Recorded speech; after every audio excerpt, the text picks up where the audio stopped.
Good morning and welcome back to another episode of Around the Indoor Football World, where, as always, I'm joined by my trusty co-hosts. I got Cody below me, TJ Caddy Corner, and then Krish next to me.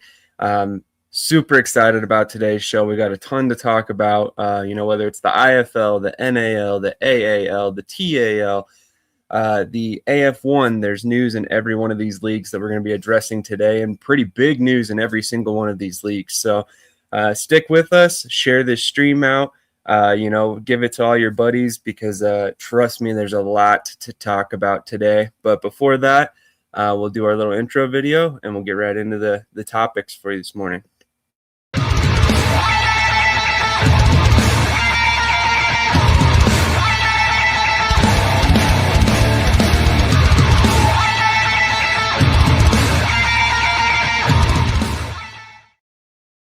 All right, before we get into the topics for this morning, how are you guys doing this morning? Let's go to Cody first. I am doing fantastic. It's a beautiful morning here in Kansas City, and I wish I was in bed. You wish you were where? In bed. Oh, that's fair. I want to go lay with Betty White. That's what I named my bed. Oh, all right. All righty then. Beddy, Betty White. So. Oh, makes sense. Makes sense. And when you put it that way. TJ, how are you doing this morning, man? I'm doing good. I'm still tired and still recovering. I was still celebrating the Beefs win last night, so Man, that was quite the celebration. Went on for like 6 days. Krish, long awaited. It was long awaited. Hey, a day for every loss up to that point. I guess that makes sense, right?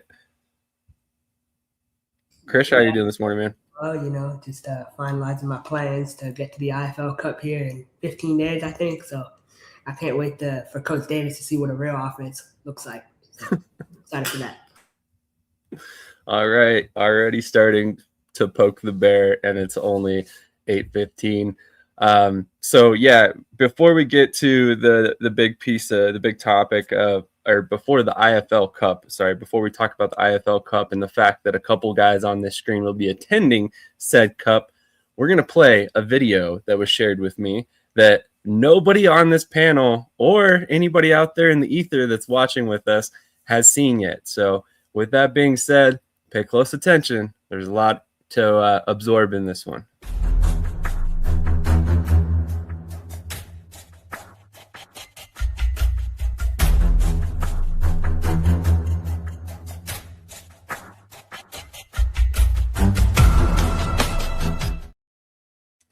That's right. AAL has already signed their first 2027 expansion team. They're not ready to announce exactly who it is yet. So there was a few clues in that video that will tell you exactly where they're located, but you have to, do a little digging into the video. We'll play it again a couple times throughout today's show. But obviously, what are your guys' thoughts on the fact that it's May 2nd, and we're already announcing a first AAL expansion team for 2027. Let's go to Krish first on this one. I have a feeling he's going to have some interesting thoughts. Yeah, I think it kind of debunks my theory that the Wheeling Miners and Columbus Lions are going to leave after 1 year. I still am holding on to that bet, though. But, no, I mean, it's big for the league, honestly. I think to announce expansion ahead of time, you build up a market and build up support. Same thing the IFL is doing. So I'm a huge fan of it, to be honest. Absolutely. And I think the run up to, their launch is one of the big reasons why they're doing this so early. And actually there had been some talks about doing it even earlier. It got pushed back just to make sure everything was 100% sewn up. But I think everybody's going to be pretty thrilled when they hear the full picture of what's coming, which we can't give you everything yet. But if you kind of start doing a little bit of digging and, again, watch that video very closely, it'll give you a couple clues. But, TJ, what are your thoughts on already having a 2027 AAL expansion team coming? I think it's great. Like you said, it's May 2nd of this season, and they're already announcing for next season. And, you even noted that they wanted to say it earlier, but they just wanted to hold off, make sure everything was 100%. I mean, that's exactly what you want. They're great at planning. They're great at doing things strategically, and they always put the health and importance of the league first. They're just checking off all the boxes on this one. I love it. Yes, they definitely are, and they're sticking to that regional model. If you kind of watch the video, it says the team's coming to the Southeast region. So with that in mind, I mean, that kind of will hopefully make travel a little bit easier on Columbus, Mississippi, and hopefully only make this league more sustainable further on in the future. But Cody, what are your thoughts on the news today that we're already getting AAL expansion for 2027? It's exactly what you want with any league. So kudos to the AAL for doing that. Wherever they put that, like bobber and fishhook, I can only assume that they're playing offshores in the Gulf of America. So it'll be weird to see them playing indoors offshore, but I got to look deeper into those clues and see where they're at. I do have a quick side note. Krish, did you lose a bet? Did you get a haircut, or did you shave it because of it? No, I just wanted to shave it for the IFL. Okay, I didn't know if you lost a bet. I mean, you're privy to that, so I wanted to double check. Here you go, Krish. This is for you, my friend. Roger Beck, Columbus going nowhere. So they already made a statement publicly on the team page, very, very clearly stating their goals for the future. But here is Roger once again saying that they're going nowhere. They plan to be in the AAL. So very excited about that as well. So we got Firebird Dave Williams checking in from Victory, New York. We have him also saying go Firebirds as per usual. Roger Beck checking in, let's go Lions. And then saying big AAL news, of course.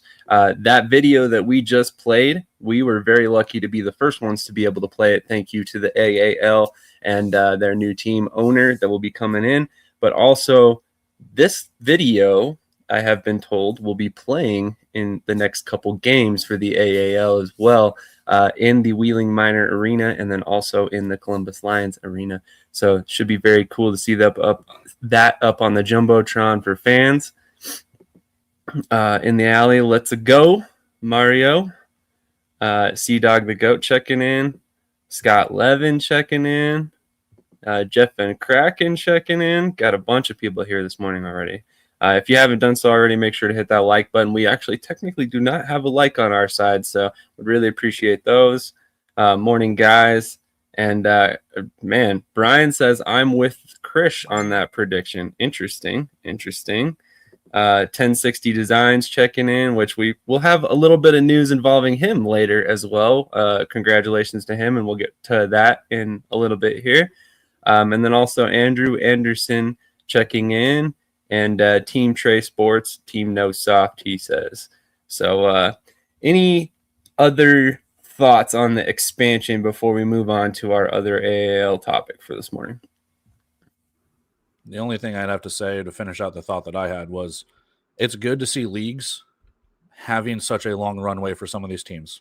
And we've harped on it plenty of times in the past of just like, how can you get a team going within just a couple of months? I mean, and it's not a knock. It's going to sound like a knock, but we were talking about this probably, a couple months ago with some of the TAL teams, Nebraska, Memphis, Monroe, stuff like that. They've started to get their ducks in a row, but at the same time, like, you've got to provide such a long runway in order to get season tickets, to get fan interest, to get everything in place when it comes to a lot of these teams when you announce expansion. It's not just a team moving from league to league, but this is a team built from scratch.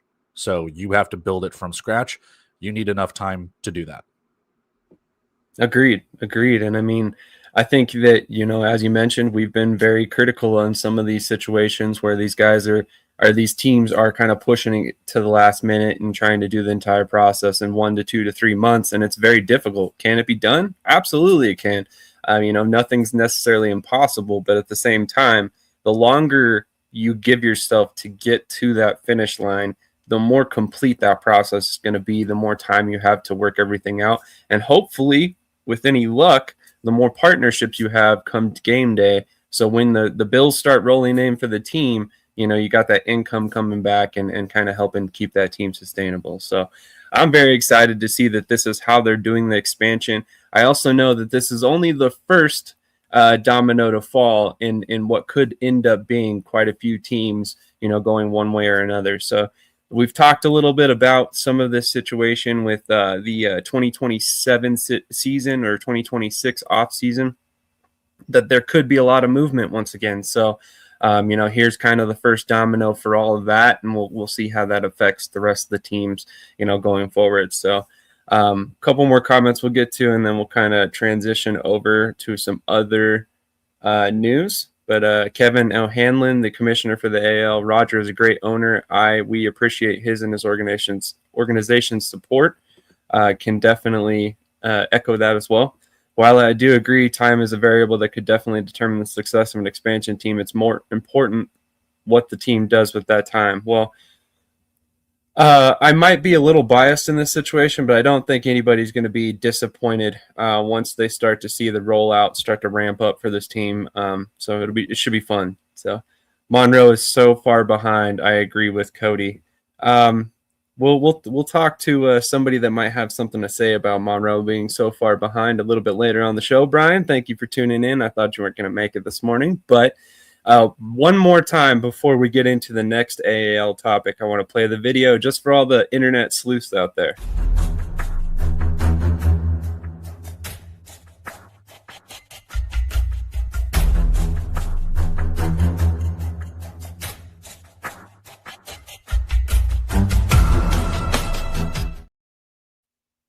All right, so a couple clues in there, like I said. Hopefully you guys caught them all. We might play it one more time, maybe a couple more times before the end of the show. But on that note, I just noticed one.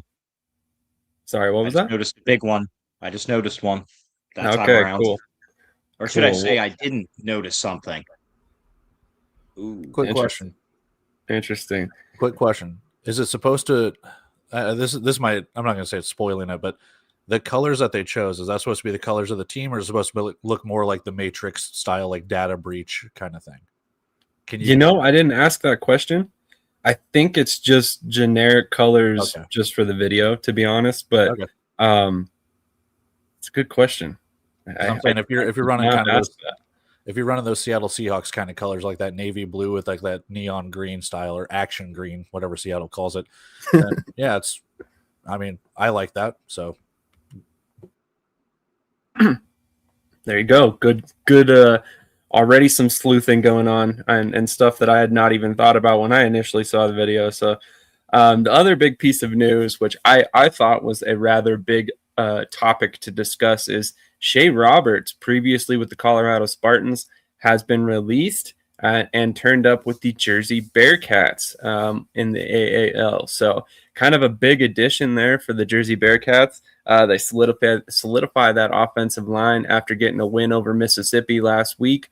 So what are you guys' thoughts on Shea Roberts joining the Jersey Bearcats? We'll go to Krish first on this one.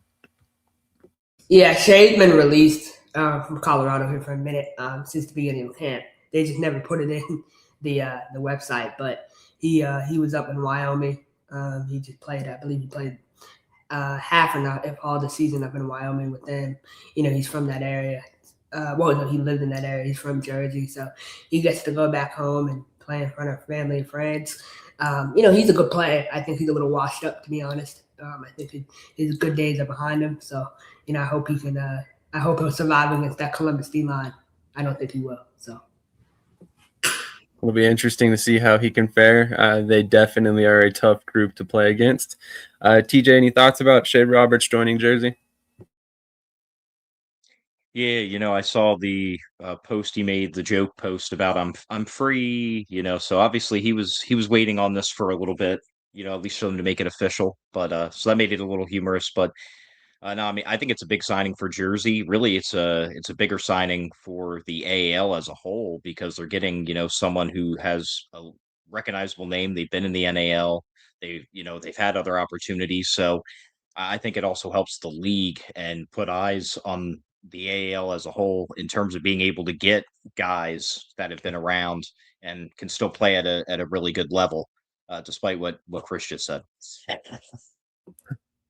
That's fair. Cody, any thoughts before we move on? Yeah, to echo TJ's sentiment, it's a really good signing for the AAL. I think that can actually boost Jersey's profile a little bit, and that lets you know that the teams in the AAL are serious about this. Not to say that they were never serious to begin with, but to sit there and say, we're going to go after players regardless if they're in the IFL, NAL, AF1, whatever the case could be. Is like, we're going to put on a show. We're serious about this. We're going to prove it to you guys.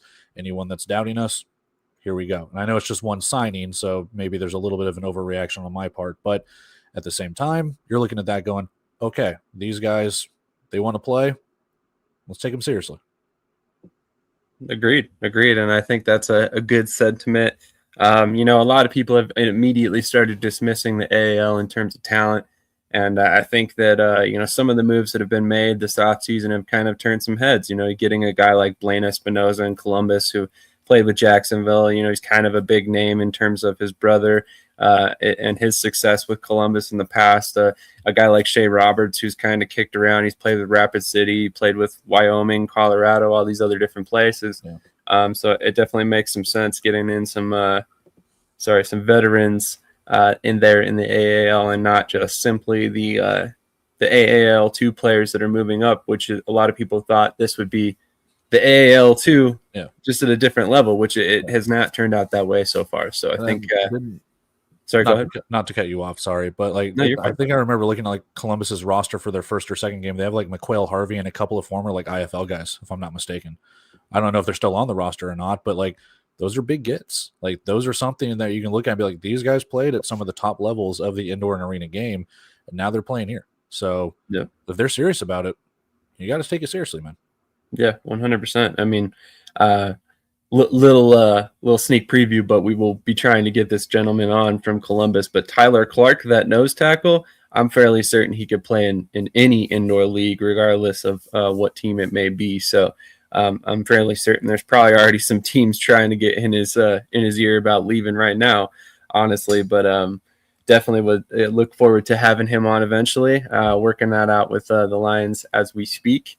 But we should be joined by our first guest any minute. So with that in mind, we're going to hit a quick commercial break. We'll come back. We'll talk a little bit about NAL. I do one more thing. Who do we got winning today? I know we got two. Oh, yeah, absolutely.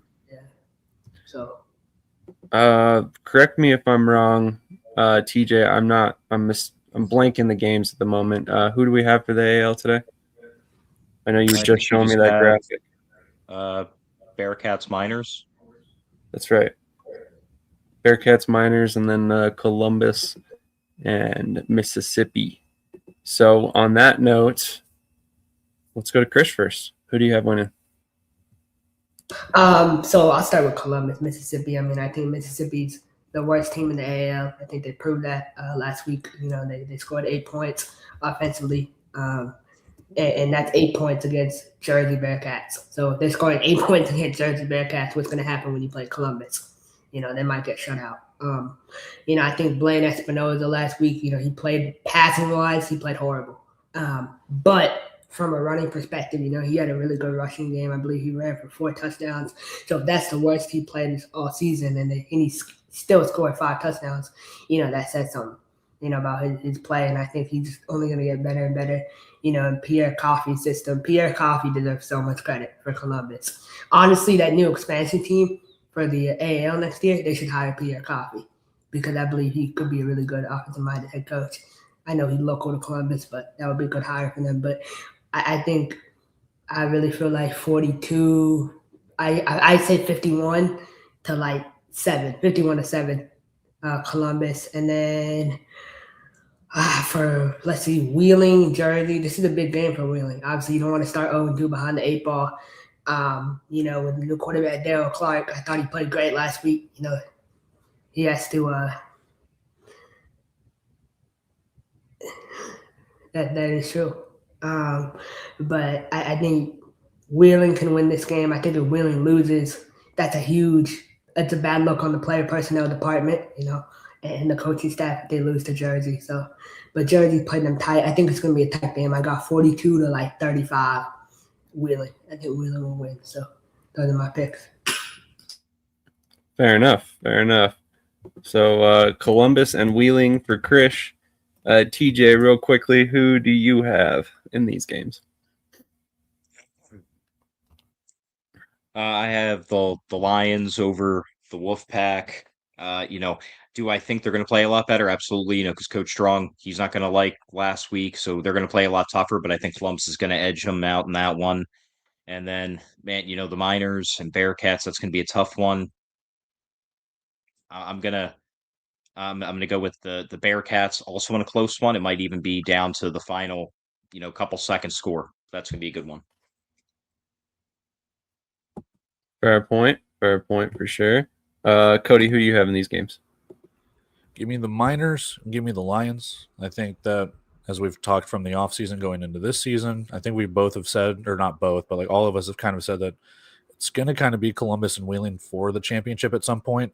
I'm not taking my foot off the gas when it comes to that. There could be some noise from Jersey, but I like Wheeling. I like Columbus in both of these games. I think Columbus is probably going to win a little bit more, but that second game between Wheeling and Jersey could be close. I actually am picking Jersey. I think Jersey's going to win this game. They looked really good against Mississippi, and I think people are discounting what Jersey did because they don't know what to think about Mississippi quite yet. And I think they're really kind of looking at Mississippi as maybe a cupcake team when I don't think they really are. And I think that was more an indication of how talented Jersey really is.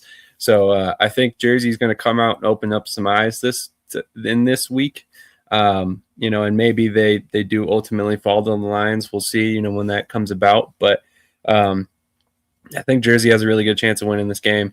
As far as the Lions versus Mississippi, I think Mississippi's going to have made some improvements. I think they're going to come out and look a lot more competitive in this game. And I think ultimately it's going to be a lot closer than it was in the Jersey game. But I do ultimately have the Lions winning this one as well. But on that note, very excited to see both games. I think both of them are going to be great to watch. If I'm not mistaken, you can catch the game on the Columbus Lions YouTube channel for the Lions and Wolfpack, and then for the Miners and Bearcat, I believe you can catch that on the Miners YouTube channel. I will confirm that as we continue here.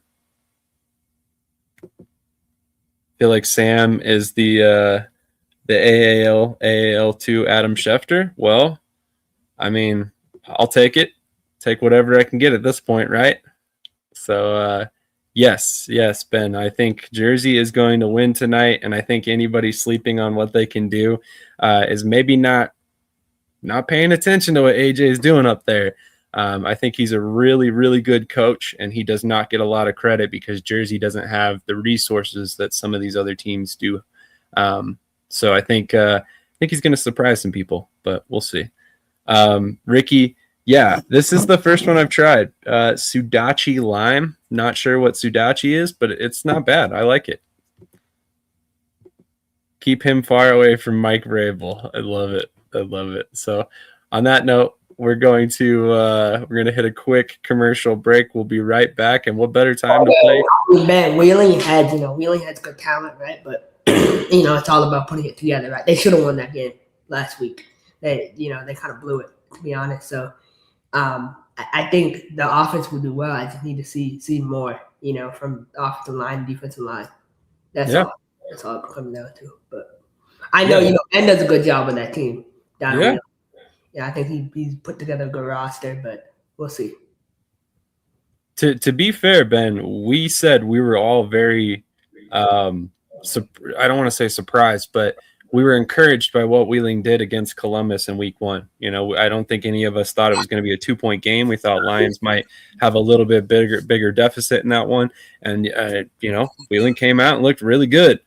We also lauded on the fact that they signed Khalil Trotman. We were all pretty high on that move. And he didn't even start for them. So, obviously they're a pretty talented team. And Mike Davis says, but they have Todd Simmons on jersey. They do. I thought he signed with that other semi-pro team.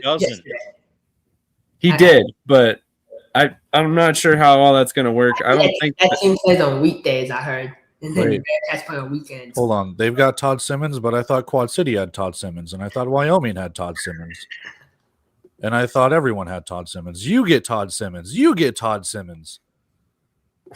Todd Simmons moved in next to me. He's my neighbor now too. That's awesome. Mississippi is bringing in a new QB this week. Interesting. What is he going to do? I mean, respectfully, obviously he did decent with Louisiana. I'm giving him credit, but I mean, he's not going to make them score more than 8 points. I mean, that team is that team. So Is that William Walters? Is that what Yeah. you said? Yeah, okay. That makes wasn't sense. he like the third quarterback in camp with Columbus, right? He was with Columbus for a little while. He was also with Louisiana, started a game with them for, the NAL. So we'll see. We'll see. I want them to sign Justin Arth, bro. Like, I want to see how good Justin Arth is in a live game setting, man. Like, I can't wait. One I day, would like to see that too. I was he's really a tryout, Coach Davis, Rough Riders, giving him a tryout today. So I don't even know how these guys get CFL workouts. I have no idea. that's a discussion for another day. We have a CFL show that will be kicking off coming up soon. We can have that discussion on that one, Krish. But yeah, we're gonna hit a quick commercial break. We'll be right back with some NAL talk, and I will check in on our guest and see if we can still get him on this morning. Perfect time for this commercial.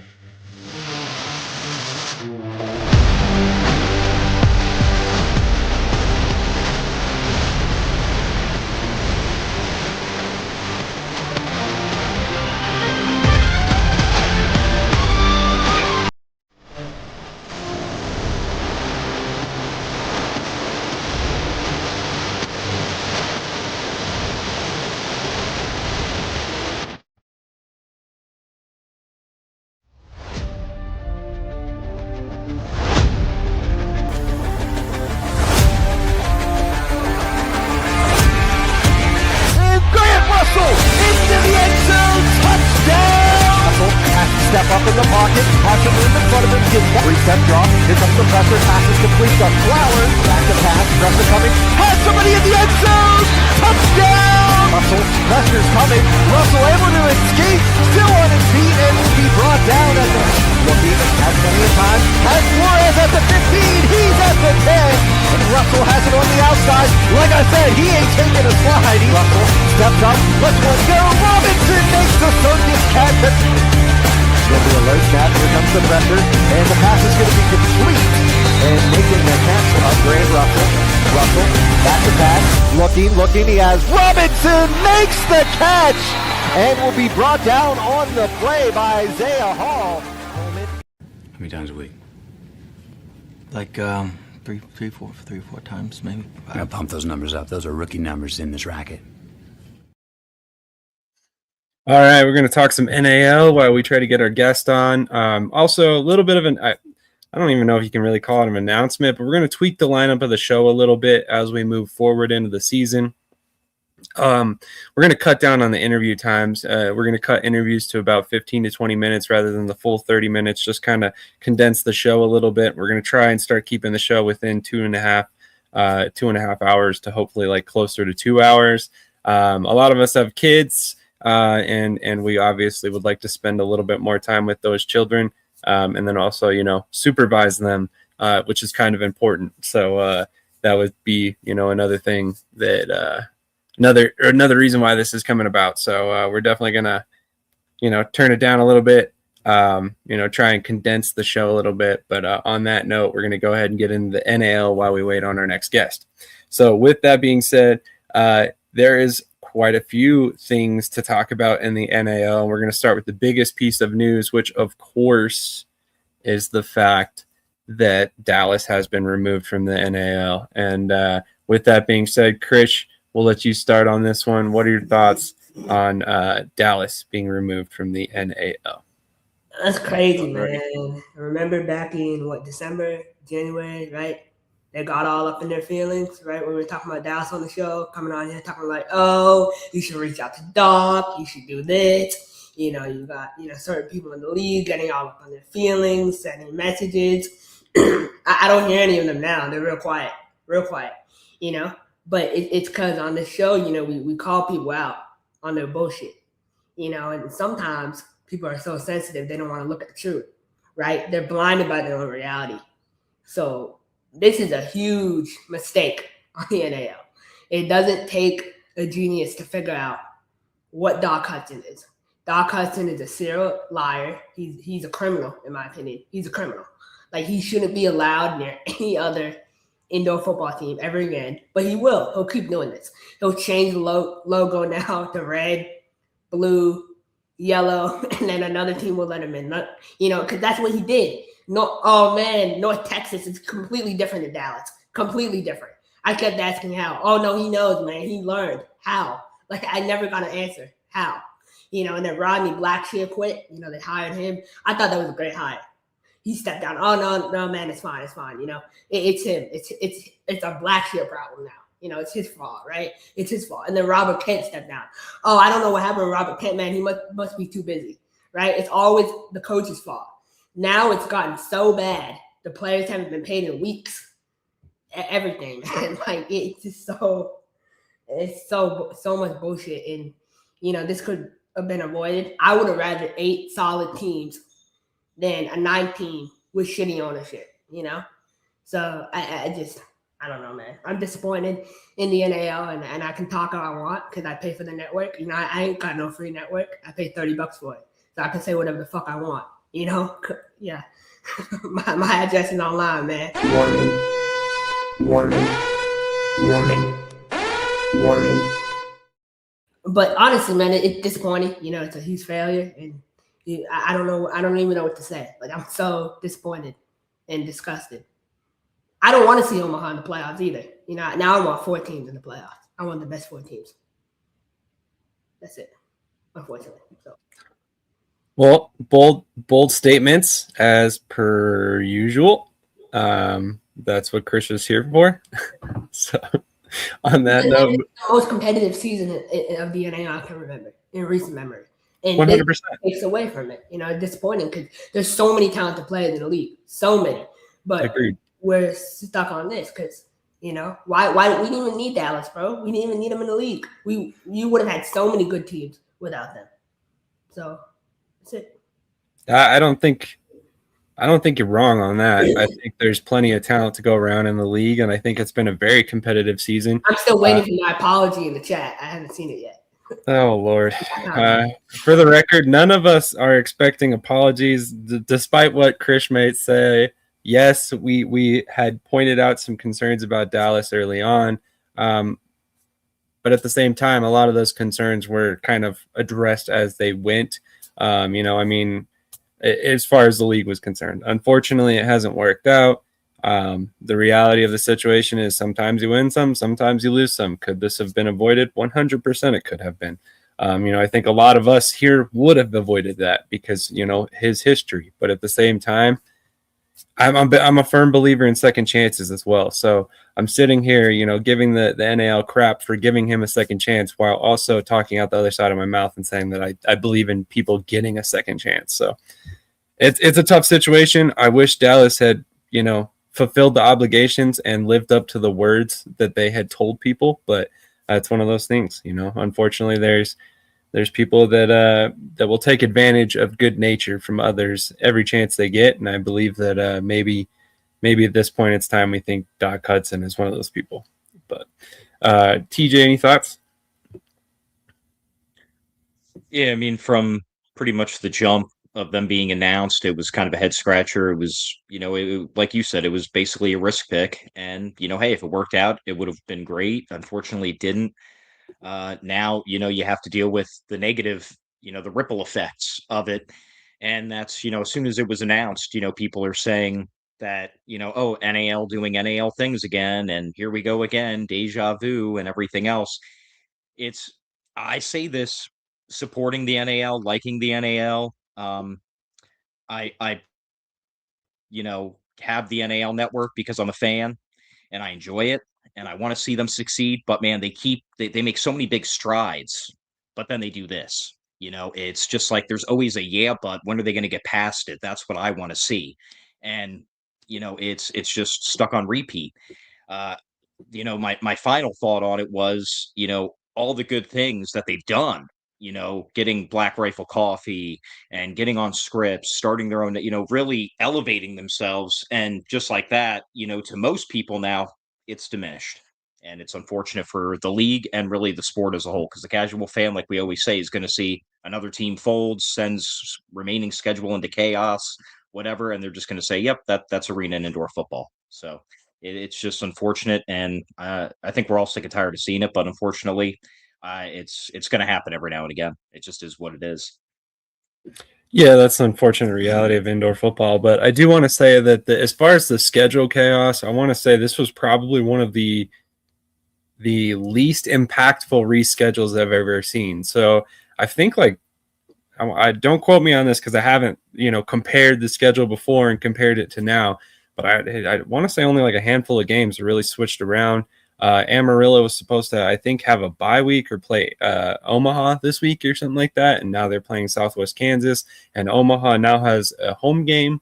But I think other than that, really not much has changed. Dallas, I think, was supposed to play Louisiana twice, so they lost a game, which might actually work out to an advantage if you're going by winning percentage when it comes to playoffs. So we'll kind of see how that works out. But Cody, any thoughts on this? Yeah, it's definitely a black eye on the league. Like, it, to TJ's credit, like we've all seen this, and like even the comments are saying it too as I'm replying to some of them. Like, we knew this was an issue. Krish said it too. Like, we've said this in the offseason. All they did was change their color, and they went from, well, we're not North Texas, we're Dallas. Because for the longest time, they didn't have an arena. Like, oh, you're North Texas, we're in North Texas. I don't know. So, like, once they pinpointed where it was going to be, and then we saw, like, the photos and stuff going around where it's like there were no fans in the stands, it hurts my heart because talking to other people about this as the news kind of progressed, as it was announced, was just like, you feel bad for the players. You feel bad for the coaches. You feel bad, like you do, but you don't in that sense. But you do because like they were sold this bill of, hey, we're going to be good for the season. Play the season here. Get your game film. Get your coaching experience. You feel bad for the concession workers and the ticket takers and all those people who are now out of a job. And yes, they probably only had a couple of games left, and I get that. But still, now they're out of a job. They don't get those paychecks. So it really sucks because you throw everything in flux, and then on kind of the macro level, you throw everything in flux with the league. You've got to reschedule. You've got to do this. You've got to do all of those things. It's just a huge black eye to what was already something that was already bruised. We already talked about this. We've already said, well, last week, 2 weeks ago, we're sitting there going, why is Dallas not a good fit metro-wise for any indoor or arena team? They don't stick around. And there was already speculation there that they were going to fold or at least have something turn up. So it sucks. I mean, I can't really necessarily add any more because TJ and Krish already said it, but it's just, at what point do you sit there and say, we need to be better at vetting? We need to be better at allowing who we have in. We have to be very stringent. Even if that means that we only have 7 teams, there comes a point where you reach that apex within like your graph where you're just like, at what point do we sit there and say, we don't care? This team could provide more money and they're selling us on what they want. Let's give them another year. And they had already given Dallas another year to change their name and their color. And it still did this. And we all knew it. And that's what sucks. That's what hurts the most. To TJ's credit, and maybe even Krish too, like, you take all these steps forward. You get these sponsors. You get the network. You get all of this stuff just to have it, I wouldn't say come crashing down because it's still working, but just to have it look like this. Just to sit there and be like, oh, here we go. It's another what? I know it's a different thing, but it's another what? Fayetteville Mustangs? Like, it's just, it sucks, man. It really sucks because you have such good intentions and it just falls short. And I want to add one more thing too. I have so much respect for, Todd Walkenhorst over in Omaha. Because, when he was commissioner, every time a team folded, he would get on live and explain why they folded and, kind of give a statement. I haven't heard anything from the league about the team folding. I haven't seen any video, I've seen a statement, but I want to see a video. I want to see you addressing it head on, explaining why the team folded. I think that's leadership, in my opinion. I think this was a huge opportunity for them to show leadership. Hey, we removed this team because of this. We took a stand. So explain it. I thought my $30 NAL network subscription would at least come with that, but I guess not. Man, you're really trying to get every penny squeezed out of the $30, huh? I smell a new documentary dropping on the NAL network. Downfall of Dallas. Absolutely. Well, look, I can't guarantee anything. I would like to think I have a pretty good relationship with the commissioner of the league. We'll see if we can't get him on to make a statement, and I can't guarantee that. Maybe he'll do something on Inside the Walls or something, but regardless, I think there needs to be a statement made about why this move was made. But I also hate this for the league because we just finished a week of football that was probably one of the best for the league so far this week or this year. you saw a 1-point game come down to a missed field goal between Salina and Southwest Kansas. Pueblo had a great game. Sioux City also played a really good game. There was just honestly a really great slate of games. Omaha got their first win, so now there's no longer any winless teams in the league. So I personally think that it's a good move overall. Sometimes addition by subtraction is necessary, right? And Dallas was necessary to go. It should have happened a long time ago. It should have never happened that they were in the league, but at least they're gone now. So I think that's a positive for the league. Obviously there's still once they get their $14.56, that discount will be applied. If you know, you know. Dear Lord. Dark Side of Arena Football now playing on Vice TV moment. Krish counter 7. Still no NAL shop discount. Have you emailed the league?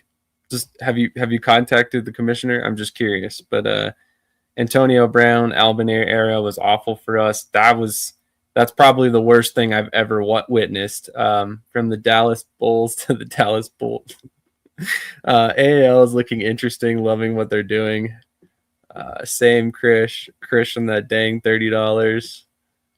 In moments like this, it's easy to reflect on what could have been done differently. We can always say could have, avoid would have, but ultimately we must focus on moving forward with purpose and clarity. I like that, but I hope you have a freaking. You probably don't. You're not technologically advanced enough to use Google Docs, so you probably have a notepad and everything. But what is that even? What I'm saying is that I hope that Coach Q living in Texas, if he can learn from this to apply to his Wild Hogs. That's it. That I just had to throw in there completely unrelated form of disrespect in there just for one. Sometimes, Krish, I don't know. Silver lining with the NAL being so well regionalized, the travel impact and schedule change seemed pretty easy to manage. Still hate to lose a team, but league needed to know this was a possibility. Amen, Cody. This is hilarious. It was planned. Omaha just wanted to play them to get that win. It was not planned. I don't think it was planned, but I understand, obviously this happened with Oklahoma City. Let's be real, right? They played Omaha and then they folded the week after. So, I understand why. I get why it looks kind of, but it's not. You know what I mean? Some things kind of look weird. No, let's put it this way. I mean, okay, we're like 6 weeks, 7 weeks into the season at this point. Every team's played 6 to 7 games.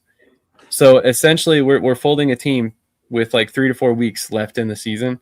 I mean, think about that. They didn't want this to happen. No. I mean, if they could have made this, if they could have limped Dallas through the rest of the season and then gotten rid of them, they would have. But they probably ultimately decided the impact to other team owners was not worth it. At the end of the day, somebody's got to foot the bill if the Dallas owner is not. And I'm willing to bet the other team owners said, no, thank you. No. But imagine if Omaha lost a home game. I went to a home game this year. Trust me, they would have lost a lot of money.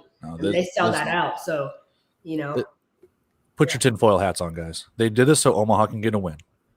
And then next week, we're going to figure out that the lizard people run the world. That's it. We never know what's going to happen with this. Are you saying Ricky's a lizard person? Have you ever seen him and a lizard person in the same room together? Checkmate. Good point. I've actually never seen Ricky in a room in general because I still have yet to meet him in person. That's so crazy. You haven't met him. That's insane. I know, right? I saw him at the Omaha Southwest Kansas game. He was moving kind of reptilian. That's all I'm going to say. For the record, these are the jokes, people. We're joking. Clearly, Ricky is not a reptile. Great guy. We all love him very much here at the network. Of course, he supports us quite heavily. So on that note, let's go ahead and transition into some more positive news. Omaha gets their first win. Yes, it came against Dallas, and all of the news behind Dallas kind of diminishes what they did in that game. But let's not forget that Omaha needed to get this win. They needed to get off the schneid. They needed to get some momentum rolling in order to be in that playoff conversation. And now at this point they are. So with that being said, what were you guys' thoughts on the performance, specifically by the offense that put up 50-plus points? You know, we're all very close to our guy CJ here. How do we grade his performance? Let's go to Cody first. As Omaha's assistant to the regional coordinator, they did well. They did exactly what they needed to do. They got off the schneid, and they got the win. I mean, going into this, whether it was distractions of what was going on behind the scenes with Dallas or whatever the case could be, and I'm not going to speculate or do anything like that. We already know the lizard people. But I think Omaha just came out and they said enough is enough. And it doesn't matter who it's going to be next. We're just going to come out and we're going to play our game. We're going to win. So they got some things figured out. And again, like I said, maybe the distractions, maybe there's stuff behind the scenes with Dallas that we don't know about, and they just kind of came out flat. Maybe there was something where it's like, hey, this is it, guys. You it's make or break. Let's go out and get that win against Omaha, and we'll see where the chips fall or whatever the case could be. Like I said, I'm not sure. I won't speculate any further than that. But at the same time, Omaha got the win, much needed. Monkey off their back. They can finish the season strong. There might be a shot at the playoffs at the very end of the season. Absolutely. TJ, what are your thoughts? I know you were partying so hard that you still had a hangover this morning, 5 days later. So, hey, man, it was great. Talk about a monkey off the back. You know, I was on a team that did not win a game all year long, and it sucked. So I'm very happy I did not have to experience that as a fan. But no, man, they look great. That was honestly the best overall game they put together. Offense dropping 40 points plus, defense scoring points as well, causing havoc in the backfield. I mean, it was that was the beef team that you're used to seeing. And again, people were ready to count them out. You know, even on the show, Krish, you know, pack it up. The season's over, man. Listen. Obviously, with the whole Dallas situation, the schedule's changed a little bit, but it is still a favorable end to the season for the Beef. If they can get on a run, 4 or 5 wins, that sneaks you into the playoffs potentially. So they could be in a win and in situation the last week or two of the season. They could still control their own destiny, and do not count them out if they sneak in. They could be that dangerous team. 100%. You can never count out the Beef. I think I've been saying that all season long. And I just want to point out, I picked him to win in this game. Krish, you got some things to say about the fact that you picked Dallas in this game? Yeah, you know, Dallas came out, right? They look kind of shaky offensive line-wise. You know, I expected them to be a little more competitive, but, you know, they kind of look like a semi-pro team out there. And obviously, you know, congrats to Omaha, right? Obviously, first win of the season, you know, for Coach Loftus and everything. You know, I'm still not completely sold on what they got going down there, but I think CJ did a great job. I think they got Vincent Espinoza coming in, so he's going to kind of stabilize the offense. So that's a good signing for them, you know, considering how he finished out in Columbus last year. I give Cody's boy so much credit. Daquan Dudley, man. I mean, he's one of the best receivers in the league. He opens up, you know, the field for other receivers to make plays. So, you know, he's doing a great job. And, I mean, I just think they just kind of rely on him and Devin Conklin, and I think they'll be good. I don't think they'll win a playoff game, though. I don't, unfortunately. That's fair. Brian, I am 100% certain the two things are not connected. 100%. I actually think they are, but that's my opinion. That's just my opinion. It's whatever. You know what I mean. I understand what the thought process is and all that, but I don't think that's the case.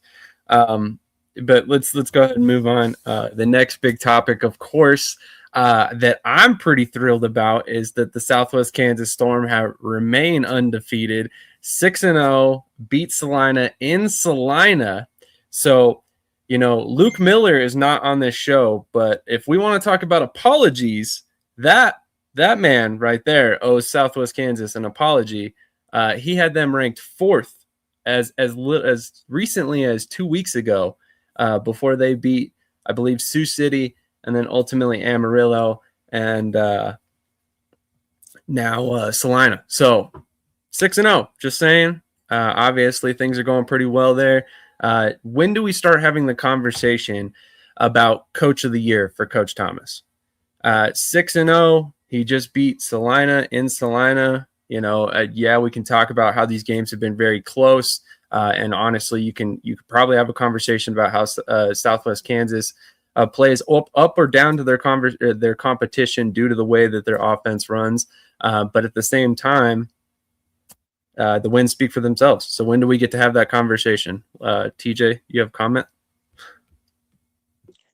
Sam, I'm sorry, you're not going to like this one, but Coach Thomas will get it when he wins a playoff game. Isn't that award voted on before the playoffs?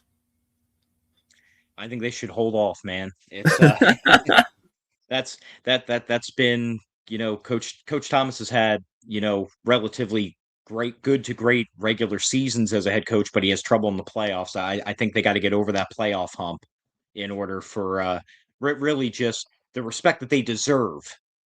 That's the only way that Southwest Kansas can get it. And then in terms, obviously, Coach Thomas. TJ, I thought we were friends. I even wore a beef shirt for you today, in solidarity that they won. But I'm gonna have to tear this thing up afterward. Just kidding. I wouldn't. You wore that shirt for Ricky. Liar. Yeah, that's true. I did. But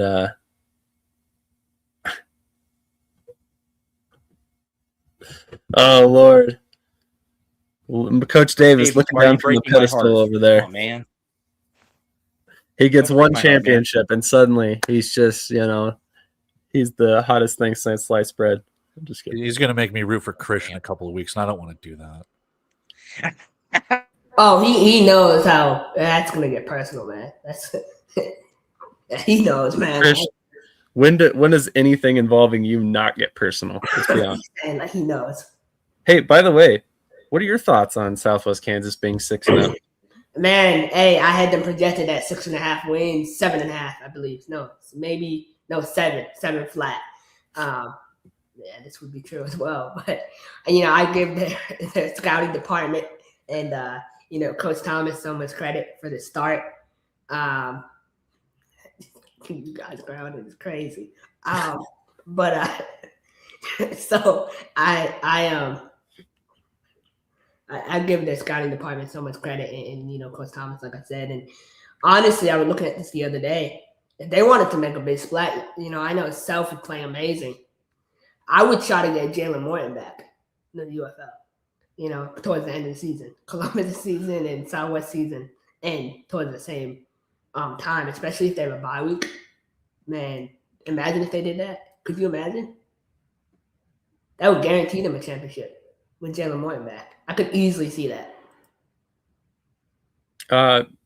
Yeah, I mean, I don't know how that all works contractually. I don't know if that would be something that would be possible, to be honest. But nothing's out of the realm of possibility, right? If Tulsa can sign Sam Castronova for like the final 4 games in the IFL, I think anything's possible, man. Well, no, Coach Davis can let us in on this. So I think the UFL season, nothing but love for you all. Chris, only half the time. Yeah, no, same here. But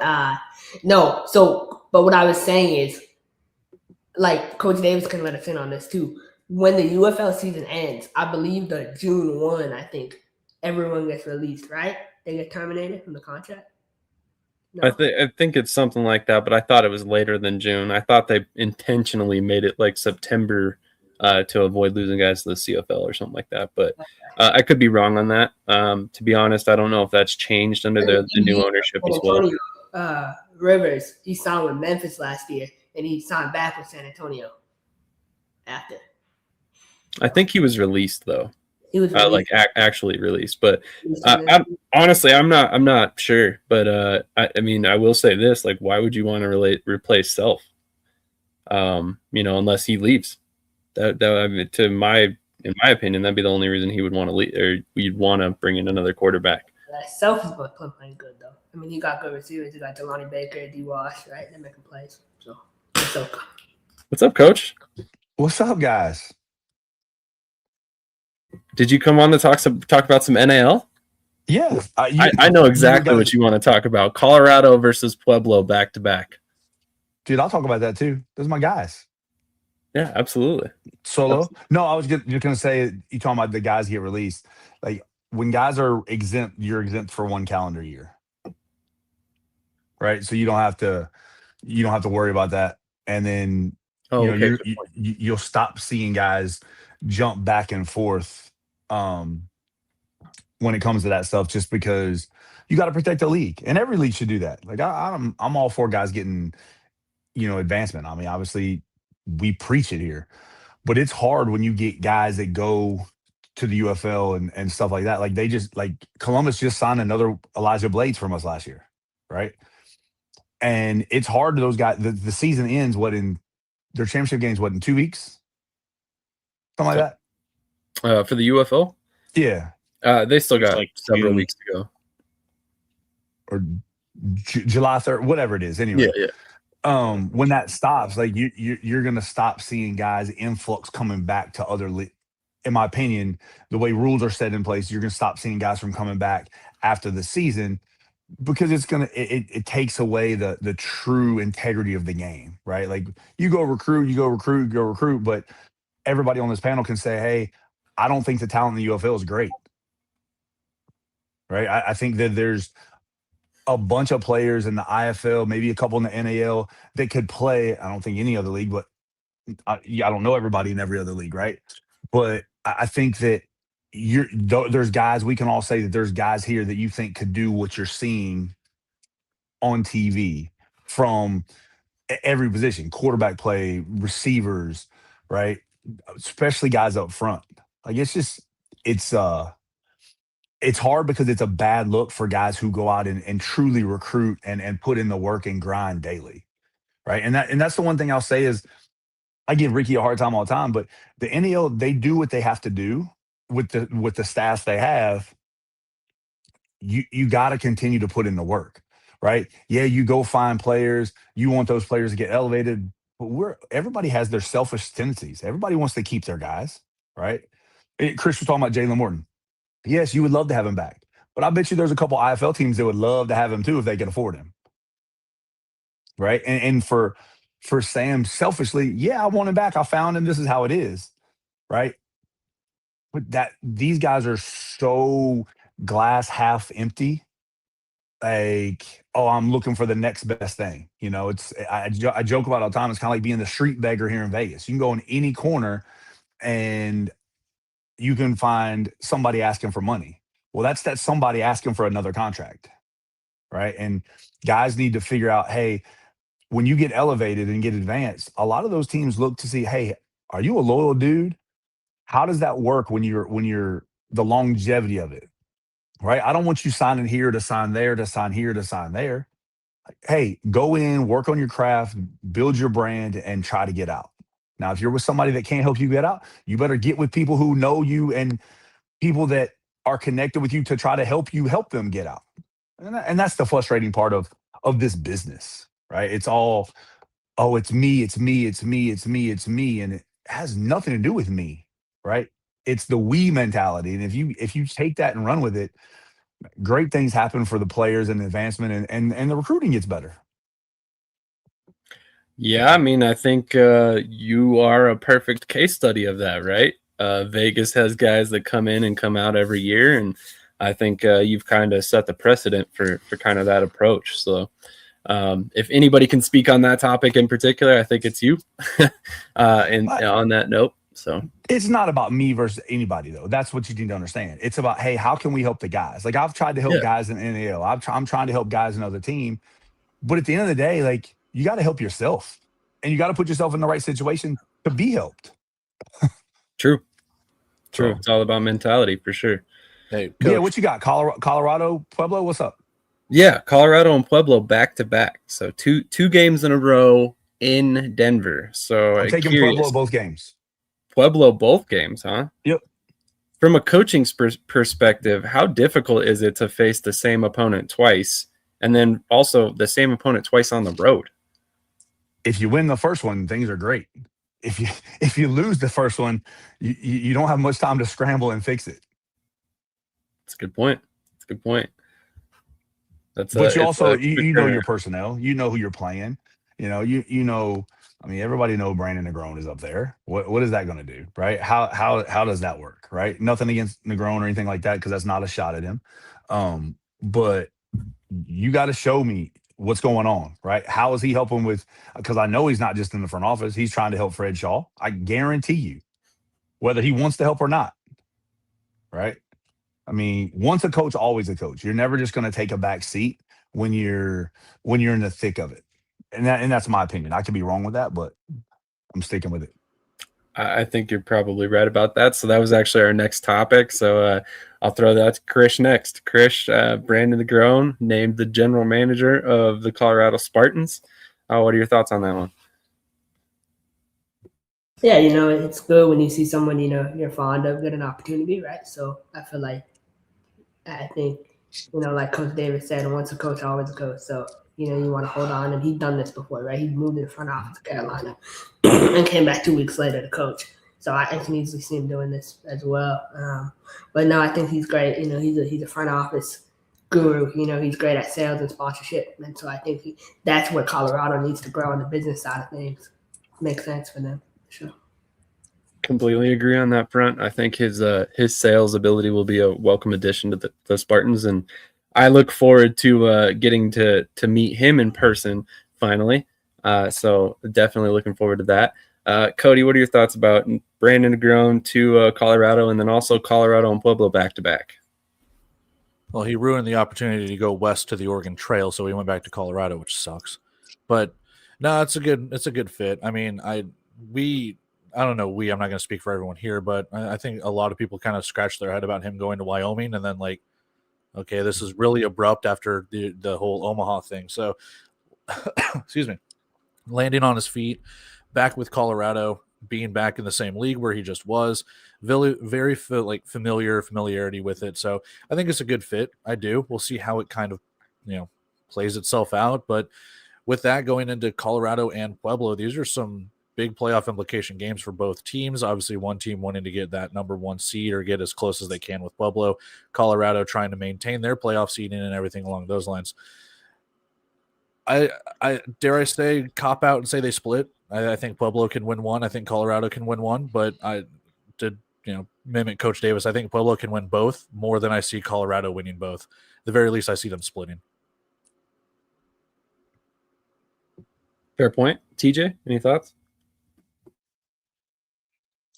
Yeah, I mean, I'll just say Coach Negron, he's just his personality is just a go-getter mentality. So he's not going to sit back, even if he's not asked to do stuff. If he sees that something's not getting done, he's just going to go and take care of it himself and help out any way he can. So I really like that addition to the team. In terms of the matchup, I got to agree with Cody. I either see him splitting or both going to Pueblo, just because I don't see Colorado winning the two. Both. I see either Pueblo going 2-0, or maybe Colorado sneaking 1 and going 1-1. Hey, where does Colorado play? Sorry, I should know this, but in Denver Colorado. Coliseum. They don't play in Loveland anymore? No, they used to in 2023, 24. Okay. Their first season they were in Loveland. They played at the Blue Arena, and then they moved down to the Coliseum, which honestly I think is probably a much bigger venue, more centrally located, but also probably not quite as nice. I like it, but that's me personally. The reason I asked, I know our Silver Knights, our AHL team is playing the Colorado team, and they were talking about, how they sell out every game in Loveland. And I remember when the Colorado Crush was there back in the day, but why would anybody get away from that area when it's just that's the only thing to do is sports in that venue? Well, I think probably because of the hockey team, they kind of take all of the energy focus up there. The Colorado Eagles are kind of a big deal in Loveland. Mm-hmm. So that would be the one thing. Also, just maybe thinking that he was going to get more walk-up, and casual people buying tickets in Denver rather than in Loveland. But I would kind of be curious to be a fly on the wall and have that conversation with him, or and wonder how it's all weighed out since the move. But I kind of see why he did it at the time. Like I said, it's more centrally located in Denver here. So got you. I'm just curious. I just, people fuss all the time about attendance, and this business is not easy, right? But you have to work at it, right? And I don't care if you're giving away 5,000 free tickets or 2,000 free tickets, right? Get people in the building to get things moving and go from there. Absolutely. And I think honestly that was a big reason Paxton Lynch was signed, right? You sign him and you're playing in Denver. That was a big attraction. The news was talking about it and all that stuff. And then he gets hurt before their first home game. And unfortunately, a lot of that interest is tapered off really quickly, unfortunately. But it's kind of one of those things. But if you want to hang out with us, we've got quite a bit to talk about with the IFL. I've got to take an obligatory commercial break. So it would be interesting to get your thoughts on the news of the expansion for the IFL. Sure. I'll hang out for a little bit. Sweet. We'll hit a quick commercial break and we'll be right back. Omaha Beef Football. Prime Dancers. Rump Roasters. Slaughterhouse. Are you ready? DJ next one. You ready? 3, 2, 1, go. Welcome to the Orange Kingdom. Yeah. Orange Kingdom. Welcome to the Orange Kingdom. Yeah. Orange Kingdom. Welcome to the Slaughterhouse where we run it. Yeah, we really want it. Beef Nation, girl, I'm shaking. Got a ring and we flown it. Prime chances be on it. I bet the competition's no opposition. We come to take and we done it. Ricky is the chief saying, let's go beef. Welcome to the Orange Kingdom. Yeah. Orange Kingdom. Welcome to the Orange Kingdom. Yeah. Orange Kingdom. Welcome to the Slaughterhouse. Orange and Black about to win this. Defense stays on attack. You on our hit list. Spiking, blocking, and dumping, jumping out the gymnasium. You want to see the best? Meet us at the Beef Stadium. Yeah. Orange Kingdom. Welcome to the Orange Kingdom. Let's go, Beef. Orange Kingdom. Slaughterhouse. Orange Kingdom. Prime Dancers. Orange Kingdom. Let's roll, baby. How many times a week? Like three, four times maybe. I gotta pump those numbers up. Those are rookie numbers in this racket. Getting some comments here about what Coach Davis said, but obviously big news about the IFL came out over the past couple days that they will be adding a team in Georgia, Athens, Georgia to be exact, and they have quite the ownership group with the bus. Jerome Bettis is involved, and then you guys can correct me. I'll have to pull up the list for the other two owners. That was kind of the highlight was obviously Jerome Bettis, but I will definitely pull up the list and we'll discuss the full ownership group. But overall thoughts on expansion to Georgia. Coach Davis, what are your thoughts on the move to Georgia? I think it just goes to show you what the IFL is doing in the footprint, right? Making it, trying to get some travel partners for Orlando and Jacksonville, and really trying to put a foot, so to speak, on that southeast region. And those guys are on islands, like they need some help, right? Give them a couple bus trips, like those guys. I know Jacksonville and Orlando, they play each other twice. Okay, great. But give them a couple chances to have a couple more bus trips, right? Just to help financially with the league. And yes, they have money and that, but wealthy people get money not by wasting it.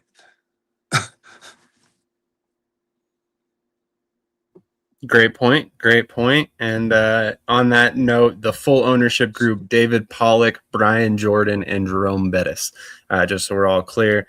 and definitely exciting because all of these guys are former pro athletes themselves. They have a background in sports, so hopefully it's going to be an interesting and very knowledgeable ownership group from that perspective. Sam, but I'll tell you that they're all minority owners. True, and that's even better. But yeah, they have a what is the guy's name? Mike. Hold on, not Mike. Sorry, I'll tell you what it is. The majority owner group has been in the indoor arena space for years. It is. Sorry, I'm looking through an email trying to find it. You're good. Anyway, he's been in the arena football indoor space for like 20 years. Owns a digital media company. Their arena actually in Athens was built by the same people, Whitey Turner, who built ours and designed ours. It's literally a spitting image of the one we have here in Henderson. So, it's I just think, like, for me, you put a team in Athens. Obviously, they're used to winning, right? The biggest misconception, as I joke with people, is if you think you're going to get people from that played at University of Georgia to play in there, good luck. And that's what they're hoping for with David Pollock and some of those guys. But those guys in Georgia are making way too much money to be playing in the IFL. Like, unless you're getting a couple walk-ons or somebody that's been in trouble and needs a second chance or something like that, I don't see you having very many Bulldog players on there at all. That's fair. Well, there's caveat, and I'm sure Krish is going to say this, but what about Toby Johnson as head coach? Play on some former teammates, maybe out there. Just thought. Krish, what are your thoughts on Athens as an expansion location for the IFL? Yeah, right now I'm focused on Toby being a defensive coordinator here with Orlando. I don't want to think about him leaving. We got to focus on the task on hand. But with terms of head coaching candidates, man, I thought Patrick Pass would be a great name for me. Obviously, he won a championship with us in 2021. He's a motivational figure in my opinion. So, I look up to him. So I know other guys in that area do too. So, yeah, I think it's a great thing for the league. Hockey team, it's gonna be good. I'm excited. And look, we were the most traveled team in the league. Hey, when we were in Mats, our guys were suffering in airports, jet lag, everything. So now we get to beat up on teams closer to us. I'm excited. It's over with, man. It's definitely a good thing, when you talk about some of those travel restrictions from these teams, with the Pirates moving down to Orlando. Obviously, we've already discussed at length the fact that makes it a lot easier for them with Jacksonville right in their backyard. But now with a Georgia team as well, that's only going to further help them and kind of help them remain more sustainable, as well as the Sharks. So, TJ, thoughts on Athens, Georgia, as well as the ownership group? Yeah, man, it's exciting. Going to help them remain more sustainable, as well as the Sharks. So. Seeing Jerome Bettis, that makes it exciting. And then, you see people talking, bringing up, oh man, Georgia Force references and stuff like that. And, obviously Georgia as a whole has a rich history in the sport. But it also, again, helps with travel. It helps solidify that region. Obviously, with the Cup games, a little bit of hope and gaining some interest back in the Northeast. So, we'll see what happens in the future. But I'm really liking what the IFL is doing.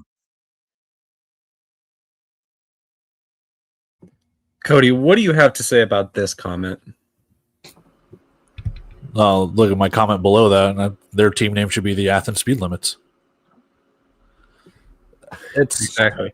This is horrible. We should contract the league. No, this is great. Like this is great, man. Like we've all talked speculation on expansion on where some places are. We've talked somewhere in the Southeast, whether it's the Carolinas, whether it's been Georgia, things like that. So this is a big get.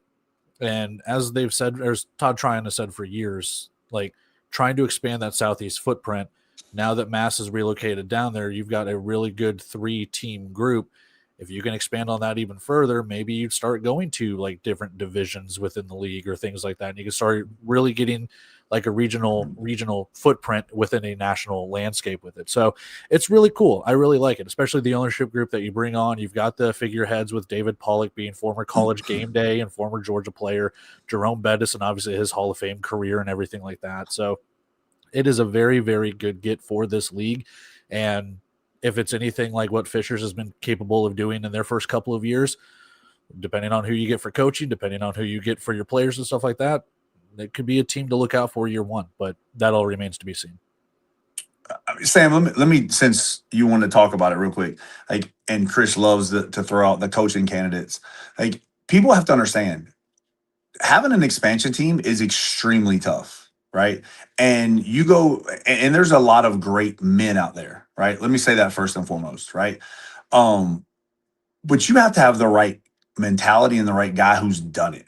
Right? You can't just have a great leader of men that doesn't call plays or doesn't do sponsorship or doesn't do anything like that, right? You have to have somebody that knows how to recruit and build a football team, or somebody who's going to have a staff that's loaded for bear to go out and be productive. Because I don't believe, and don't quote me on this, I don't think there's been an expansion team, a true expansion team, make the indoor playoffs in year one ever.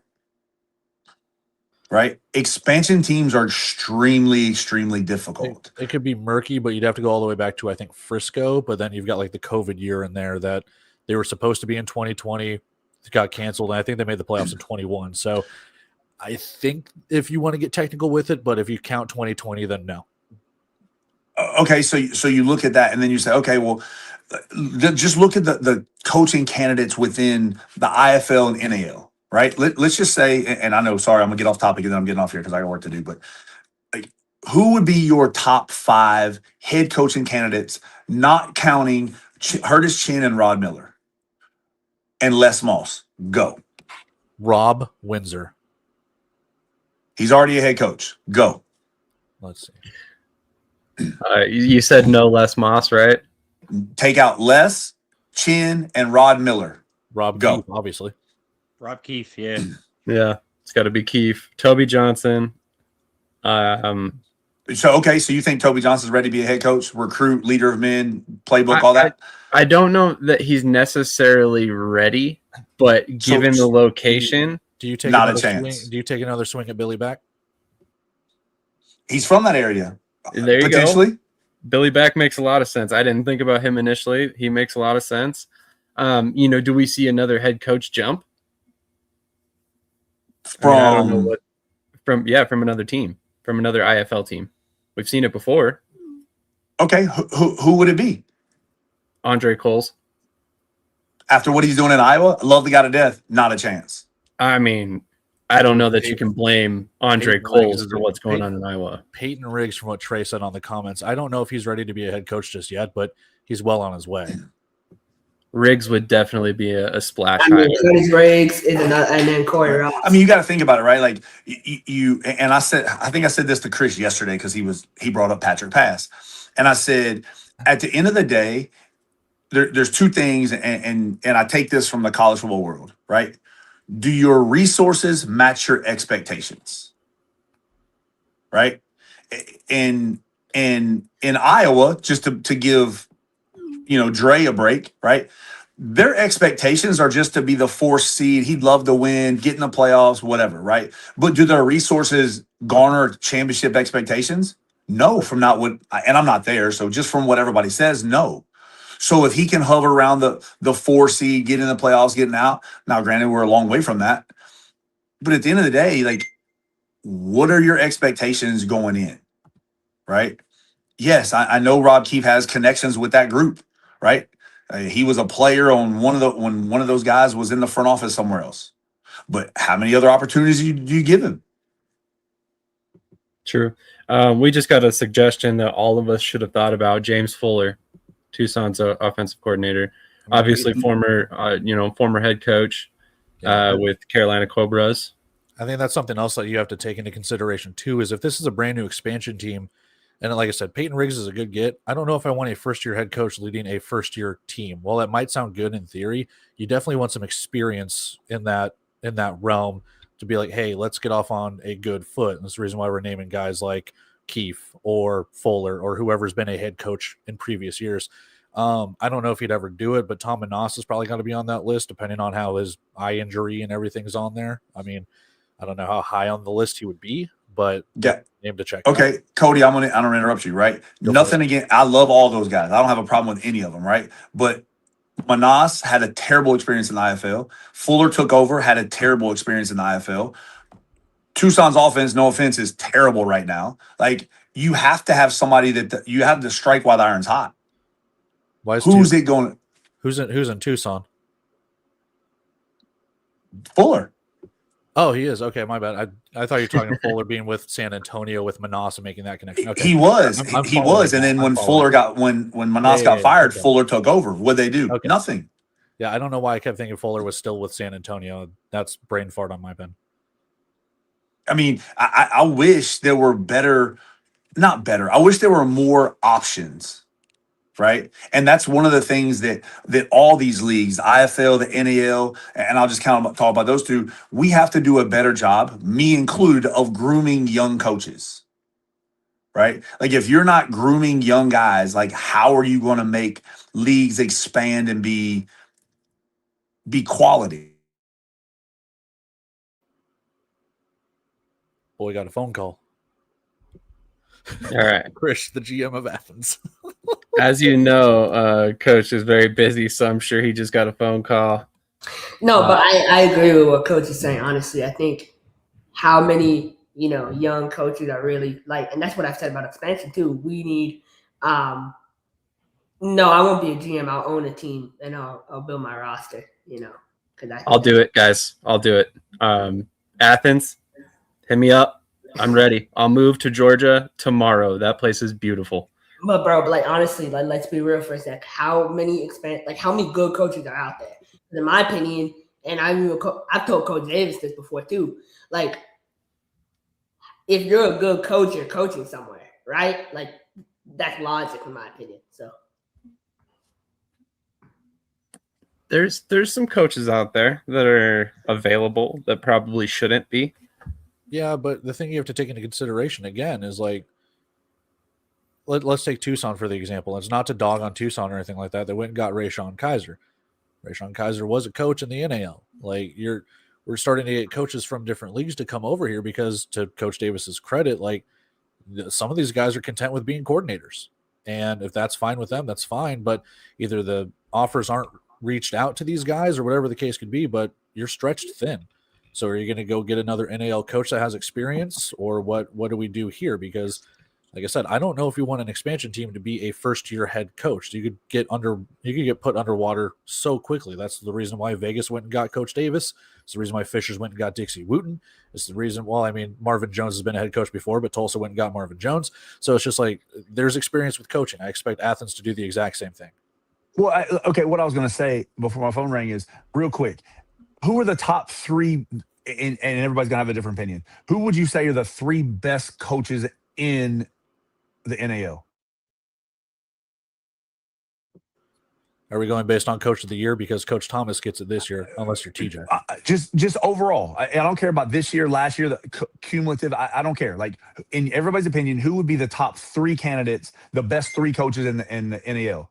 All right, Coach Joe in Salina, Coach Herb in Sioux City, and Coach Thomas. Yep. Okay, perfect. This you is can great, make right? an argument of Solo as well, I think. Okay, I would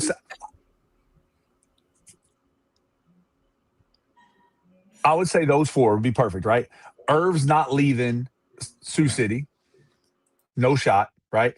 Coach Thomas, unless it's a great job, I don't think he would leave Southwest Kansas. I could be wrong, but he's a lifer coach, but I think he has a job there also. Coach O would make the jump for the right situation, right? But sounds like they rolled out the red carpet for him in Salina. And Solo probably needs to be put in a situation on a staff with O'Neal or somebody like that to groom him for a couple of years before you take off, right? Now, I know him and JT and them, they did a great job when Tay was suspended. But you have to look at it, right? So if the IFL took two of those three, what does the NAL do? Well, I think Sioux City's path is pretty clear. You promote Marlon Lobon in a heartbeat.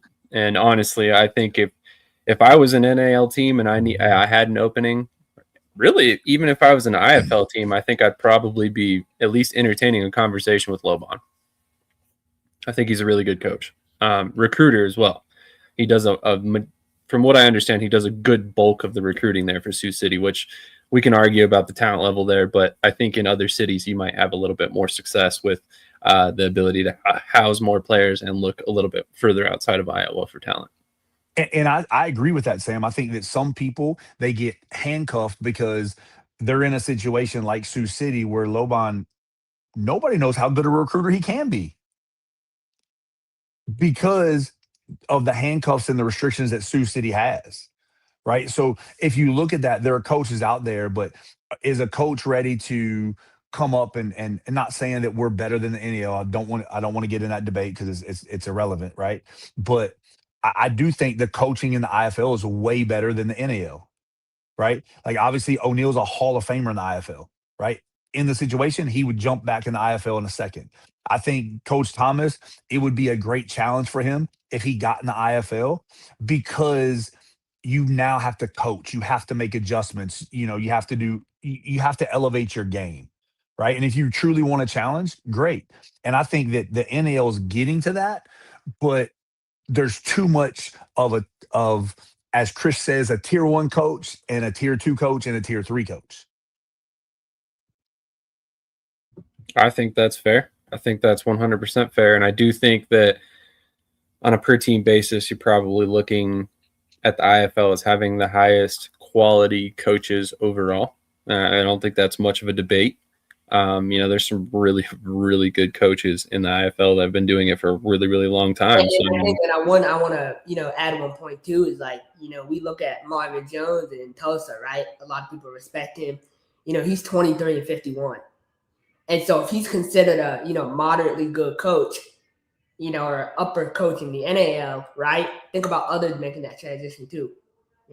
That's a point too. So that's my opinion. That's actually a really good comparison that I had not thought about. A good point, Krish. Ron James in Northern Arizona, another one, right? That's a good point. But we definitely have a couple other topics to get to, so I figure I'll throw those I appreciate out it. I'm out. All right, sounds good. Wait, hold on. Oh, damn. I was going to ask him his keys to the game for Vegas and Arizona, and then when he was going to answer, I was saying, no, the IAL game. Damn. Oh, well. Quick. Start paying their players. Oh, Lord. Here we go. We're not going to get off on that tangent, guys. I swear. I harp on getting off topic. Let's stay on topic. No, we're good. We're good. So real quick, we're not going to spend a ton of time discussing this, but I wanted to throw this out there and kind of throw congratulations out there to Marvin Jones Jr., who is signed with the Seattle Seahawks. Plays the same position his father once played. He's linebacker, so we wish him the best of luck with Seattle there. Hopefully he makes the roster with them and gets a shot in the NFL. As we all know, his father was kind of an NFL legend for many years. But the big conversation topic that I really wanted to have kind of a little bit of a discussion about was the most watched game was New Mexico versus Tucson recently on Yahoo Sports, and they had nearly 1 million views. And that's not counting any other, platforms. That's just Yahoo Sports. So I wanted to kind of talk to you guys and I mean, let's discuss this numbers. I mean, does anybody think in their wildest dreams that the IFL thought they would be getting near 1 million views on some of their games? I mean, let's consider that just a couple years ago, 2-3 years ago, they were getting 10 to 15,000 per game on YouTube.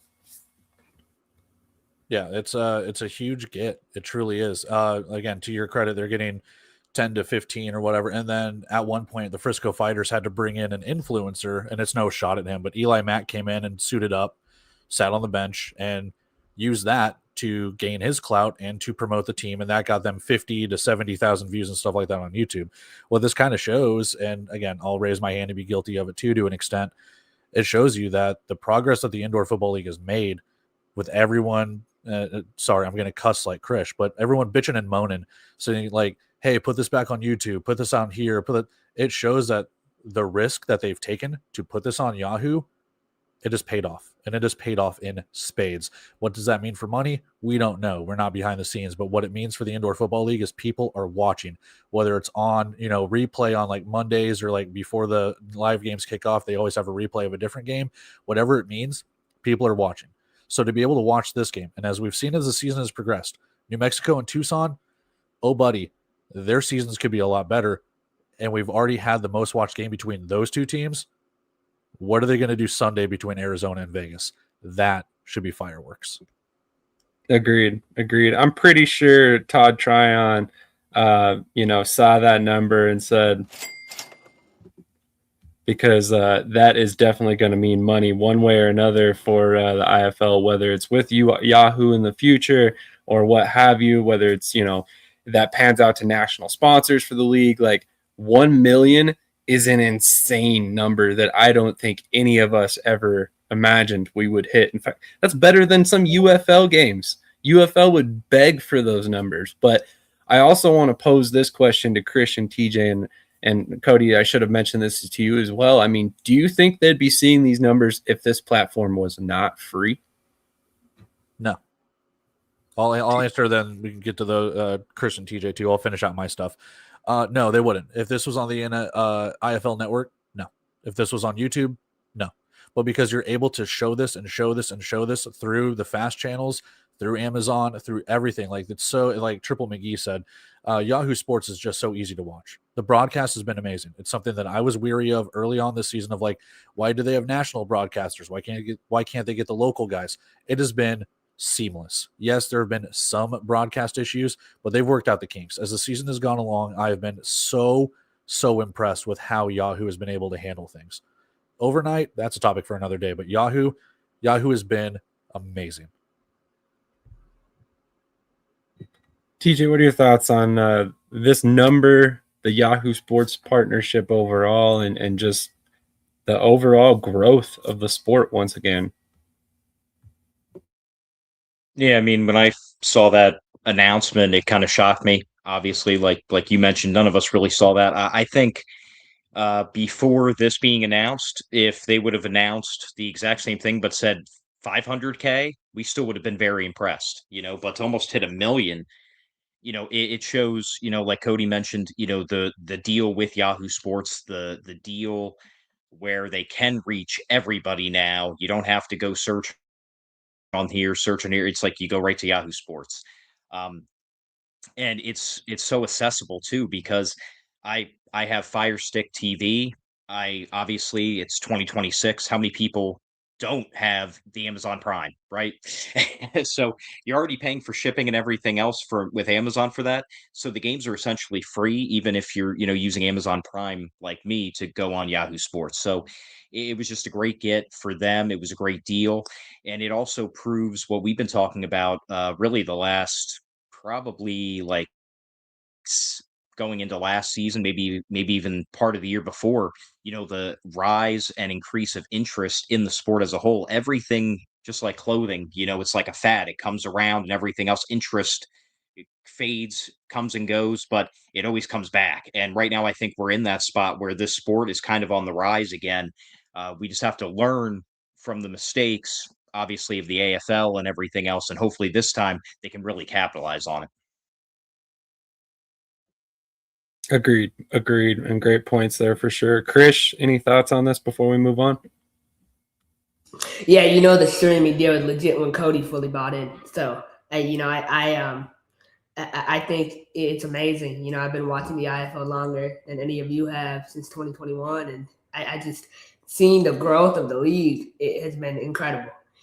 From what it was in 2021 to now. I was talking to one of our veteran players the other day from my 2021 team, and we were just talking about the growth of the IFL, and it's amazing. It's only going to keep getting better and better, and NFL Network is coming. Like, he said in the article, I just think bigger things are on the horizon, and within 5 years, this is truly going to be one of the top professional sports leagues outside the Big Four in the country. So, Hey, Krish, quick question. Is 2017 before or after 2021?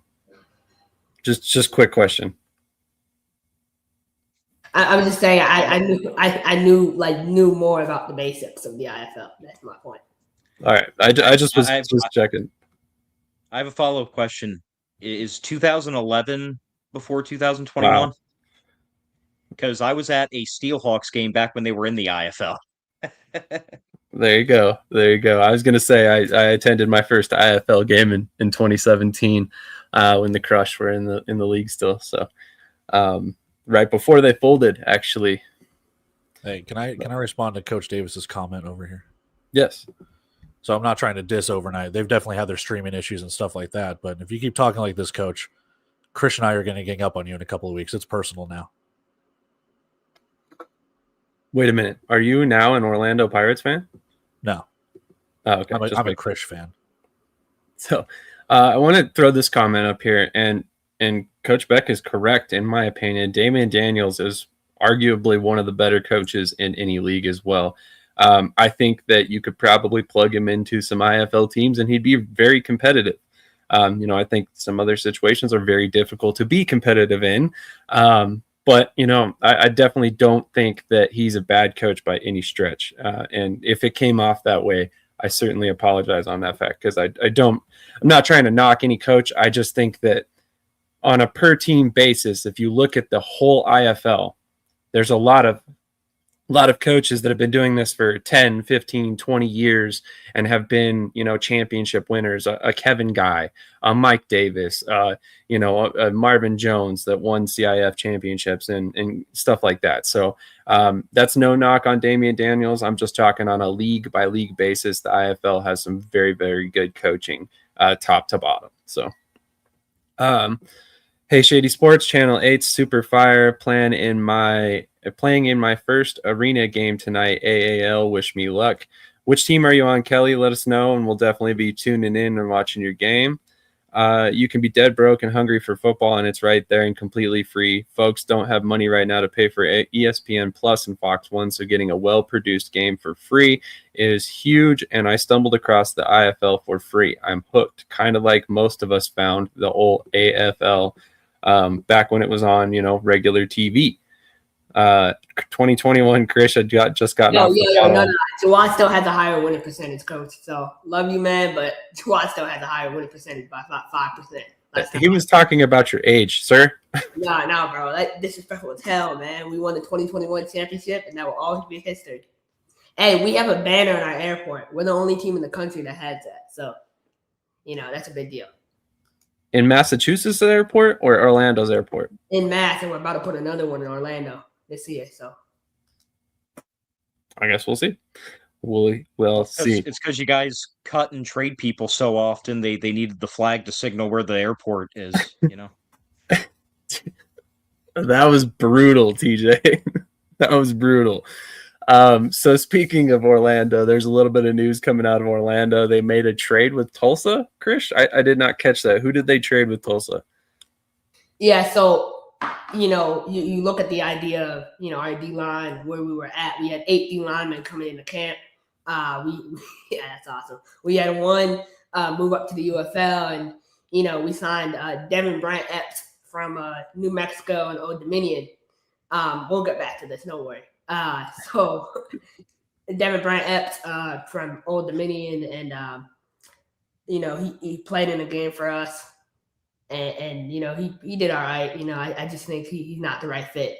So you go back to servant leadership, and he was traded to Tulsa. He lives in Tulsa, so he gets to play in front of friends and family, and so I'm happy. Good for him. Honestly, let's be real for a minute. The IFL is a great platform and everything, but these guys aren't making millions. So the little bit of benefit to go play in front of your family, that's huge for these guys. So that's an example of servant leadership, because if any other coach, made that trade, the narrative would be, oh my God, they care about their players so much, right? That's why, IGM, obviously he cares about the players just as much. So I'm really happy to see that. Krish, question for you. And I do not mean this as a shot to Jawad. If this guy was balling out, do you think this trade happens? No. Okay. To be honest, man. Hey, look, you To got be fair, I think every other team would be in the exact same boat. Like, hey, we're gonna facilitate this trade for this player because he's not really performing. We had 2 guys move up. We True. I think we lead the well. I can't say I don't know about lead. I need to see Maybe this season so far. 20. Yeah, this season. I'm not talking about. Okay. Baby was last season. They had 3 move up, but I believe we've had 5. So I think we're 2 ahead. But so let's get back to Coach Davis, because this is crazy. So he still builds the team, right? So it's his team. So you're and I can't even respond to this. So I'm not even going to respond to that. I have nothing to say. Yeah, I'm just happy we have a banner, man. If you want, I can print you a Massachusetts banner. You can have one too. We can all have one. We can all be championship banner airports. Hey, I just want to be real clear. It is super cool that Massachusetts has a Pirates banner hanging in the airport. Because I'm pretty sure Denver has barely a clue that the Spartans or the Punishers exist. So, I mean, to be fair, that is a very cool thing.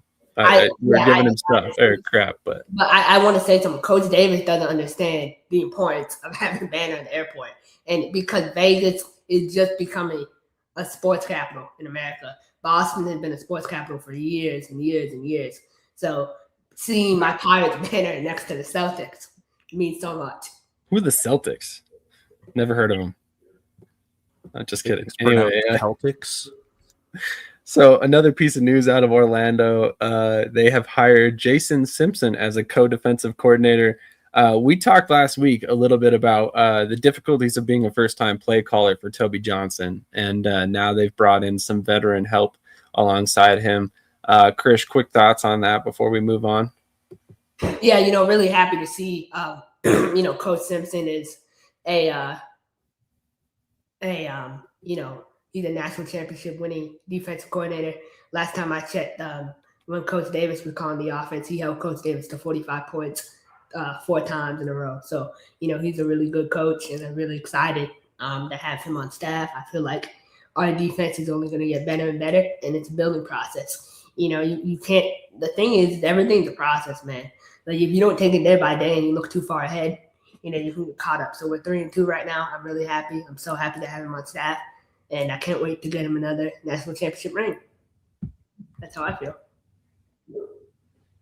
Let's hope it works out. Hey, it looks like we are joined by a very special guest. However, it looks like his devices are not connected, so hopefully we can have him get that figured out. We'll get him on. But with that news, there is one more little piece of news about the IFL this week. And you know what? This is insane.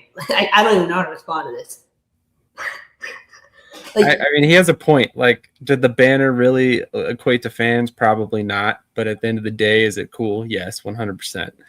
But Taz Wilson and Chucky Williams have signed with the Tucson Sugar Skulls. So we'll kind of go around the horn real quick on this one.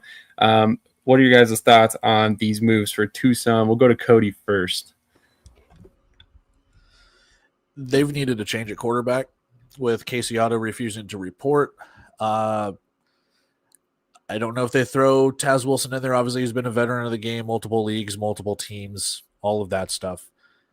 If they throw him in there, that does provide some veteran experience, but I don't know if that's enough to get this offense over the hump. I don't know. And then to add Chucky Williams to the defensive side, I don't know if the defense was necessarily an issue. Their defense has looked all right, but I guess you can't go wrong adding more veteran presence when it comes to that. I don't know the last time Chucky Williams played because I remember him playing all the way back in like 21 or 22 with Massachusetts. So I don't know if he's continued his game going forward, but at the same time, to bring him in kind of like raised my eyebrows going like, wait, he's coming back? So yeah, we'll see how it goes. I don't know if it's going to translate to wins, but you definitely get some veteran firepower in there. Correct me if I'm wrong, Krish. Chucky Williams, former Pirates player, right? Yeah, your former, say that with pride, national champion, winning Pirates player.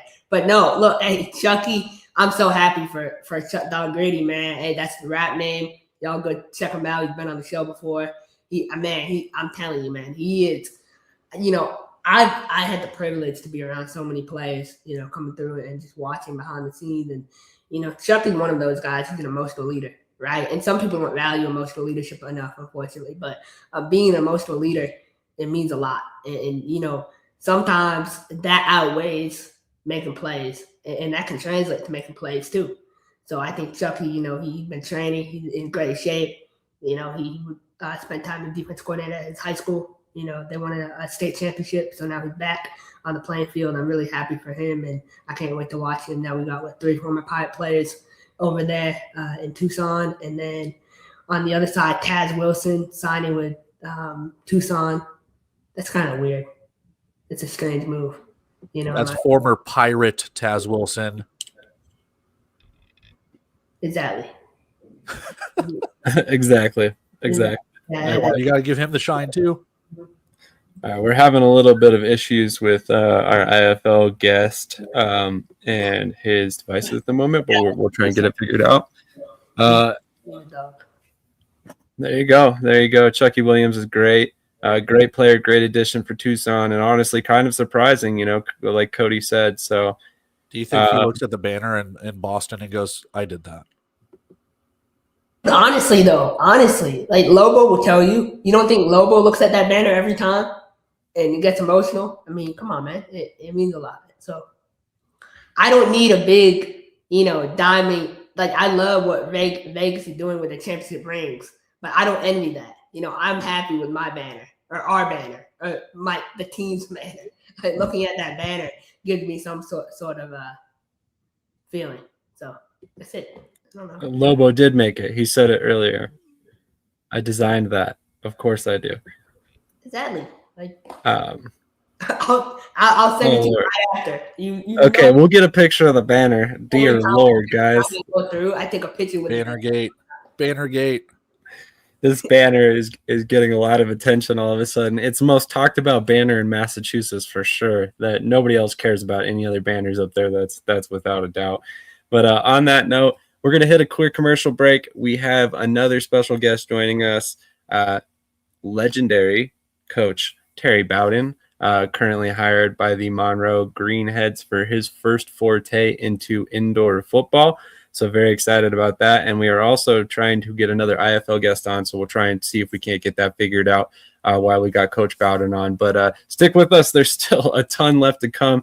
Believe it or not, we're actually going to finish up this episode with a head coach interview as well with Jim Britton of Eau Claire Axemen. I was supposed to play this interview last week. I totally blanked it. So you guys are getting extra credit today. So hang out with us. There's still plenty left to come. Speaking of plenty more to come.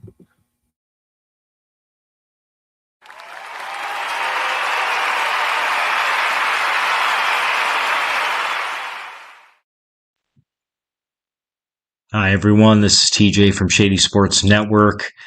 I am excited and proud to be the first one to announce that we as a network are introducing a digital magazine, official one called Shady Sports Magazine. As many of you know, the bread and butter of our network is covering arena and indoor football, and that's exactly what this magazine is going to be about. It is going to be the first ever arena and indoor football central magazine, all the leagues included. You're going to also have a bunch of articles in there about past teams, going down memory lane. It's just going to be a one-stop shop for the already diehard fan. It's going to be an easy spot to get all of your info, no matter which league or however many of the leagues you may watch. And for the new fan or the casual fan, it may help you turn into a diehard fan now, because you're going to be able to get all the info super quick and easy, sent directly into your email. We will announce in the upcoming weeks when the inaugural issue is going to be released. And believe me, we will definitely keep you updated on our shows and network as a whole on how to sign up for that list to get it. Email for free every month. Thank you to the fans, and thank you for everyone watching. As always, like, follow, share, subscribe, and most important, enjoy the show and keep watching. Thank you, and see you guys later.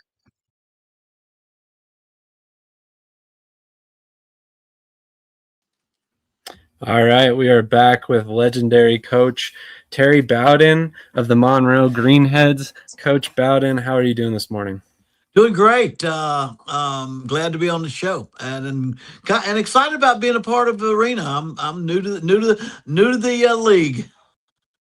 Absolutely, and actually, that brings me to our first question today. Yeah. I mean, what led you to arena football? Well, Monroe, I've been a head coach just under 30 years as a head coach in college, and I was finishing up at the University of Louisiana, Monroe, and I was going to retire in the area. And so I stayed in the area. It's a great fishing and duck hunting area, as you've heard of the Duck Dynasty people from here. And so I stayed around, and then I said, well, I'm not going to move around and go coach anymore. I've had a lot of years. But then arena came to Monroe. And then somebody said, hey, Coach, what are you doing? I said, I'm retired. He said, well, we got a new league here. I said, no, all year long. He said, well, no, we're a summer league. And it just seemed to fit perfect. And you know what? I've watched some of the other types of sports, and specifically the hot thing out there now is like the Savannah Bananas. And I said, this looks fun. And then I watched y'all's videos of Arena 7-on-7 and the Arena League, and I said it looks like it's entertaining, good family fun, and I can stay right here in Monroe, and I don't have to be retired yet. So all that's a long answer to I was here and they asked, and it seemed like a fun thing to do.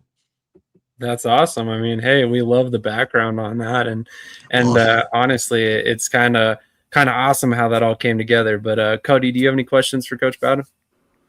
Yeah. So first of all, welcome on, Coach. Glad to have you here. As you've taken over as the coach of the Monroe Greenheads, can you kind of explain the similarities from the college game to the TAL in terms of like recruiting? It's not necessarily the 5-star you're going out there, but you never coached in a realm of NIL, and now you're going to deal with having to pay players. You're going to have to deal with trying to find that, quote, 5-star or that diamond in the rough and develop them for a completely different game than what college is. So what similarities, what differences are going to be at your disposal, I guess, when it comes to getting the right guys for your scheme in this game? I believe we might be having some technical difficulties with Coach. We're going to have him pop back out and come back in. Cody, that was a great question. Hold on to it. Yep. Hold on to it. We're going to get him back in as soon as we possibly can.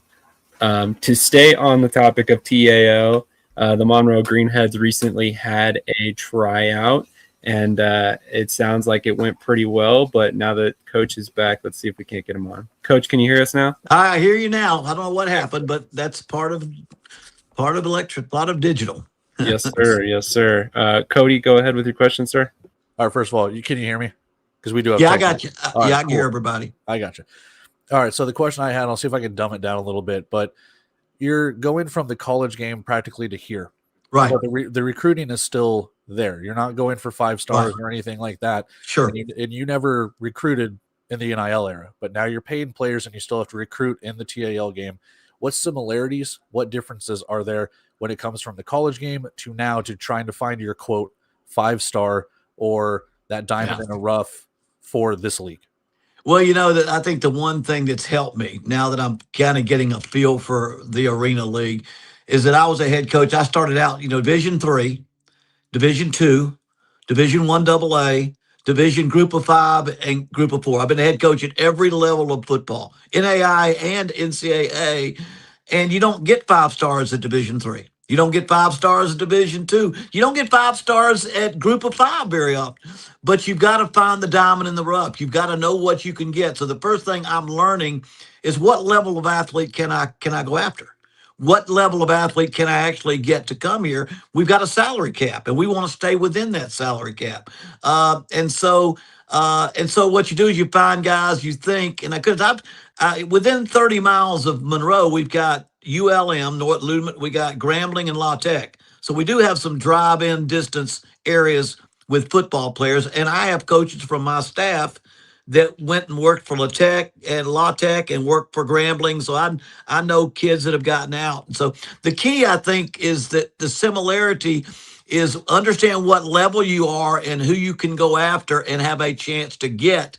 That you're not going to be able to offer double the money everybody else. You don't have that kind of money, and you have a limit.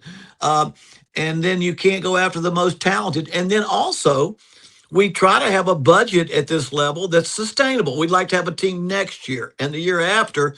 So how many guys can you pay for room and board this first year? You got to remember, I just got offered the job 2.5 weeks ago. We are behind the 8 ball a little bit. So I said, oh my gosh, my dad was at Florida State as a head coach. My brother was a head coach at Clemson. I'm gonna go get all these players that play for people that we know. Well, you can't afford. How are you gonna get them here? How are you gonna house them? How are you gonna feed them? A lot of those issues I can't get solved. So the answer is get as many local players that played at these 3 institutions that are close by, that can live at home, can play, and are very good football players. Sprinkle in a ringer or 2 that you think you might be able to get.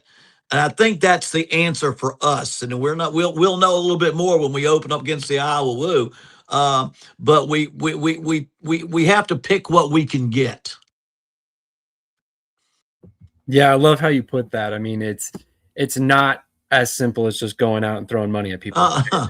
Not an indoor football. So, TJ, do you have any questions for Coach? Yeah, thanks for coming on, Coach. Yeah. In terms of going from college to the Arena League, in terms of play style, abilities that you can do, the difference in players, what excites you the most about, scheming and things like Right. that are going to be different? Well, I think the one thing that all coaches have now in the summer, we all have 7-on-7 leagues. And you think, well, we all do 7-on-7, but once you start watching our games, it's not just like 7-on-7 that you see in high school or in the summer camps. I was amazed how much more they run the football, how many people they rush the passer. I was thinking this is going to be like a college 7-on-7 drill in practice, or a summer league where you throw it every down, and so there is some running involved, I found out. And there's a few different areas. But also how much you got to understand, because it's very different playing football and calling plays on a 50-yard field as opposed to a 100-yard field. You're almost in the red zone the entire game. And the red zone changes the way defensive people play you. It changes the things you can do. So there are some things that I think that I've studied and watched video of that I'm going to have to adapt to and understand. But the concept, I've been coaching, I became a head coach in college in 1983. Jimbo Fisher was the first high school quarterback I ever signed, and now he's probably retired and fired making $100 million, But I started out where you huddled every town. You had a bunch of time and you called huddles. Then I got to know huddle where I was able to signal in plays. And now now college football has microphones in the helmets, which I never got to. They started that right after I left. But I am good at calling plays fast, no huddle, trying to communicate with players on the field through sign language or through numbers on your wrist. And so I think those kind of things will be adaptable to what I have done in the past. But where I've got to really continue to study is, but how are people going to rush your passer? How are you going to block? How are you going to block and release? All these, there's some neat things that I'm interested in playing, and we may get our ass whipped a little bit before we figure out how to do it, but we're going to figure it out as we go. The best way I can do is we're going to learn on the go, because we're not going to have a whole lot of time with a game in 30 days away from our first game.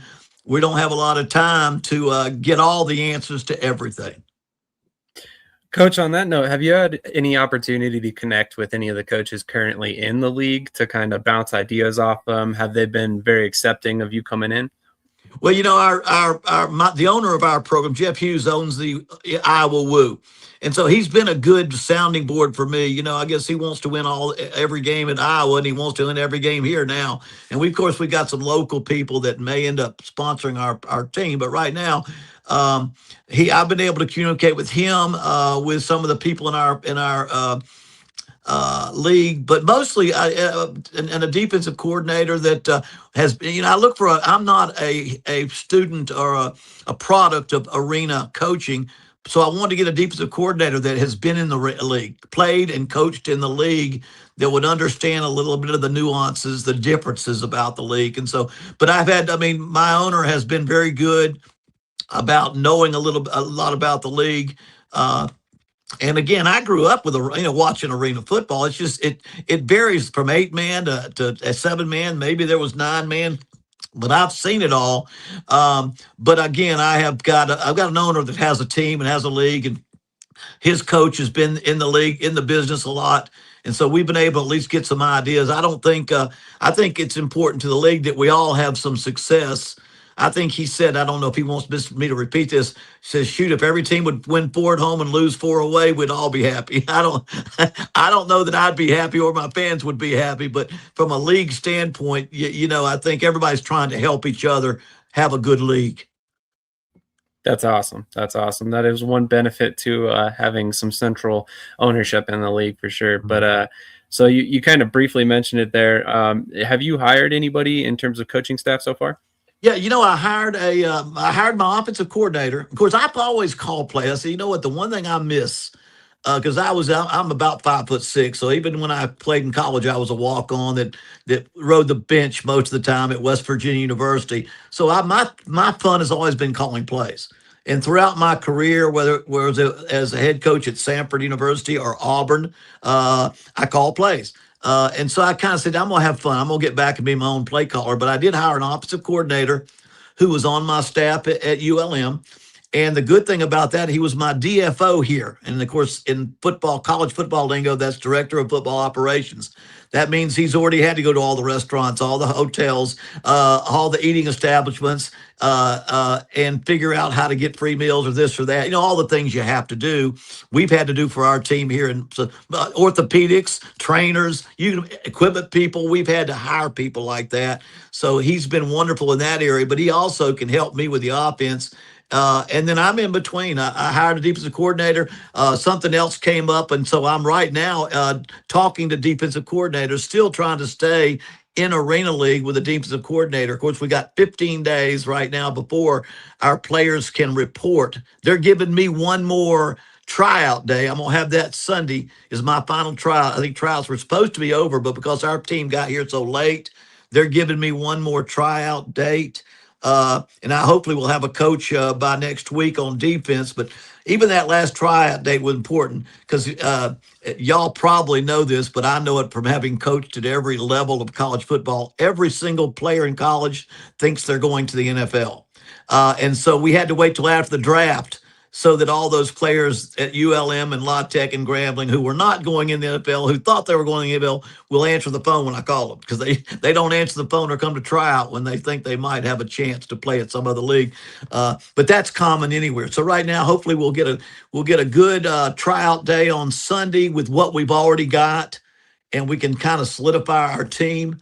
I was mentioned, Sam, to you earlier, I have a hard time finding a center. I got to find a center. I'm thinking I've got to find receivers and defensive backs and linebackers. Dang, I got to find me a center that can snap the ball 5 yards. That may be as important as anything I get, is finding a center. So, and I know that I will. We'll find one. But anyway, but it's been, I'm in the process of hiring one more coach. And then you've got a local equipment manager. Do you have an equipment manager? Do you have, all these things coaches already have done in the league. I've still got to know who's going to be my trainer, who's going to be my equipment manager, who's going to be this and that. And so I'm kind of get all that stuff solidified because I know, having done this a long time at every possible level of football, I may be wearing a lot of hats come first day. That is a facet of arena football coaching that is definitely accurate. Cody, do you have any more questions for Coach? Yeah, I got one. It's kind of a silly one, but looking at your resume and everything from all the years of coaching, I think, and we'll probably have to fact check it, Auburn claims the national title from 1993, correct? Yes, they do. I think that is the first and possibly only time that a father-son duo has won a national championship within the same year. Because I believe Bobby did it in the 90s and 93, Yeah, correct? 93. You know, I'm pretty sure it is. And if Dad were still alive today, he passed away 5 years ago. He'd be laughing at me. He said, "Terry, I won it. You didn't win it. I won it." I got to give you some background on that because in '91 they went away from dual national championships. They had an UPI and AP, and Georgia Tech and Colorado won it one year, so they stopped doing that. Well, in '93, I got the job because the previous coach was on probation. He got dismissed, fired. The school went on probation back when they held that up. Nowadays, they wouldn't even do it. So we got put on probation like a month before the season. We couldn't play for a championship. We couldn't play in the bowl games. We weren't allowed to be on TV. The last team in America, they took off TV, so nobody ever saw a single game. Well, son of a gun, we go out there and win it. They had a losing record. We go out and win every single game. And we're the only team that's undefeated in America. But we can't play for the daggum and I'm the youngest coach in the country, and I'm the first coach ever to go undefeated in his first year Division I, and we can't even play for a championship. And you know who wins the championship? My old man at Florida State. He beat Nebraska, wins the championship. And in my best year of my life, I'm the second best coach in my own family. I'm not even number one in my family. Well, about 5 years ago, Auburn got so tired that Alabama says they have 18 national championships, and 9 of them came back when you had multiple champions. So Auburn says, you know what? If we have any team that got named by somebody as a champion, we're going to recognize that. So we were named national champions in '93 by the National Football Federation or something. And so it's up on the side of the stadium, national champions. And so I said, heck yes, our players love it. We were the only undefeated team in the country when the season was over. And but we weren't allowed to be the AP or the coach's national champion. So my dad, thank goodness he doesn't have to look at, well, he's looking down at it right now, I should say. But it is the only, it's funny because in the 1990s, in '93, I went undefeated and won the national and national coach of the year award.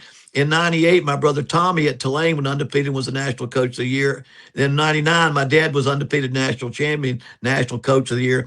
We had a hot run going there in the '90s. That's for sure.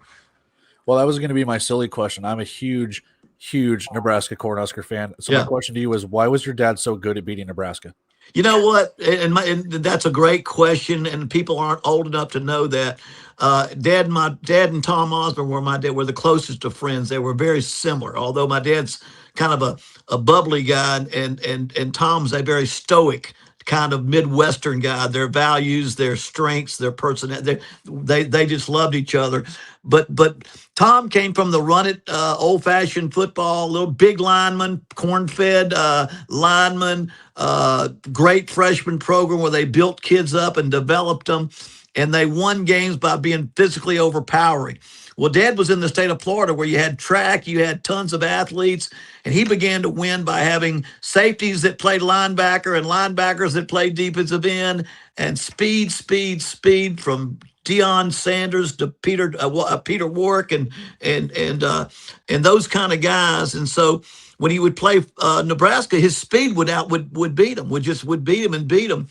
And I know Tom told my dad when Nebraska won the national championship in '90, they won it in '94, '95, then won it again in '98. They began to do the same thing. They began to get athletes that could run. And of course, they beat the snot out of Florida the last time they won the championship in the '90s. But that was the whole deal. Florida State had too much speed, and the transition of football to 4 wideouts or 3 wideouts was something that Florida State was ahead of. And although Tom never changed what he did at Nebraska, he changed the philosophy of the size of the players and what won ball games. You win with speed more than you do with strength in football. Although you got to have both, but you win basically speed kind of out trumps of strength in the scoring parts of football. Appreciate it, Coach. Everything that you and your dad have done for college football and everything beyond it. Rooting for you guys. Thank you, man. TJ, do you have any last questions? Yeah, I do have one last one. Obviously talking a lot about your college coaching history and experience. Now that you've been involved in the Arena League for a little while, only a few weeks, but getting to really become acquainted with the league and meet people within it, how excited are you about being in the TAL this year, and also the future that it has in terms of popularity? Well, I am excited. That's one of the. I don't think I would have gotten back into coaching. I'm not. I've had plenty of years, but I still when they offered me the job and it excited me.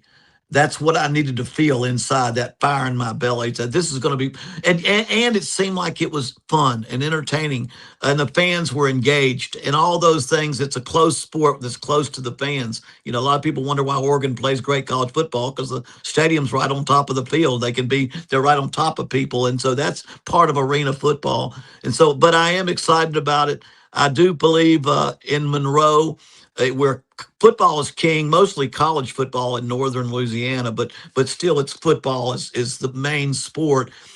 But I think it needs to be a family. It needs to be wholesome. It needs to be something that people can bring their kids to.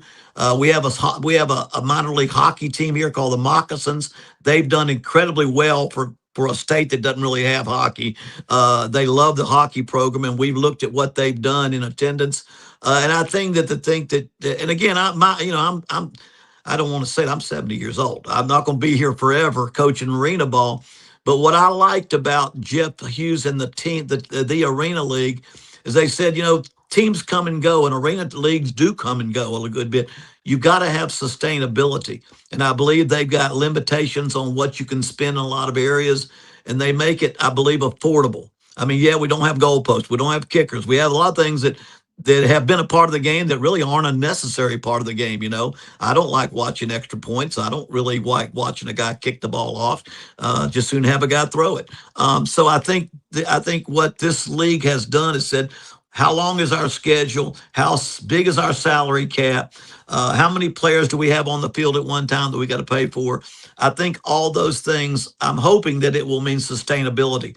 Not only can we have fun, we can win, we can pay our bills and make a little money, but we can do it more than 1 year. And I think that's what I see that I'm excited about for the city of Monroe. Because again, this league, hopefully this team will last longer than I will. That I'll win and I'll be successful, and then we'll bring somebody in to follow me as the head coach that's got a little more youth, a little younger than I am. Love that sentiment there at the end, that you're trying to build something for the future. Yeah. Real quick before we let you get out of here, Coach, Yeah. How can players reach you if they're interested in coming to play for the Greenheads? Well, we've got our website. We've got our website, or how they can get our fan. I know Facebook and those like that. I still get emails and stuff, and I'm learning how to communicate with social media on our team. I am on social media, but I do podcasting a lot. That's my other job is podcasting. I have a studio in my home, but people can reach us. Those who want to reach us right through our Facebook page or our website, where we have, I think it's more of our social media connection. We have people that are in the main office, in the front office, that handle most of that, but they pass along information.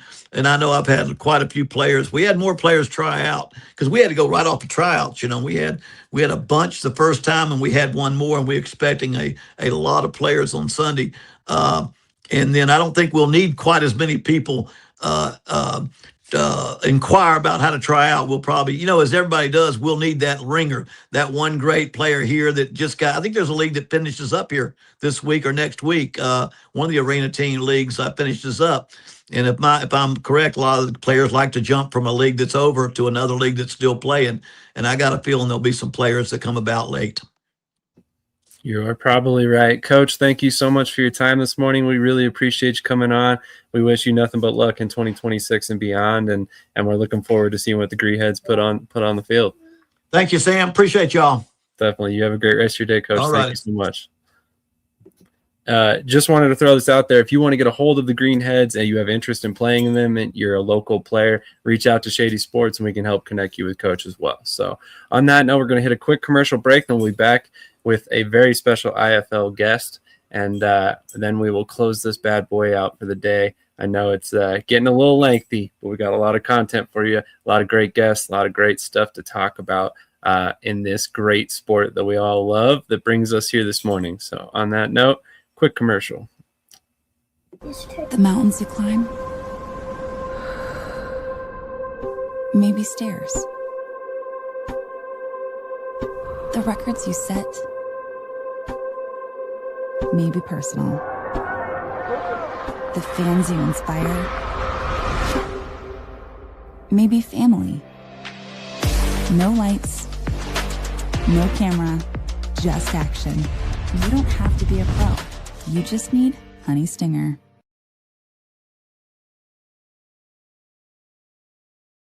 How many times a week? Like three or four times, maybe. I gotta pump those numbers up. Those are rookie numbers in this racket.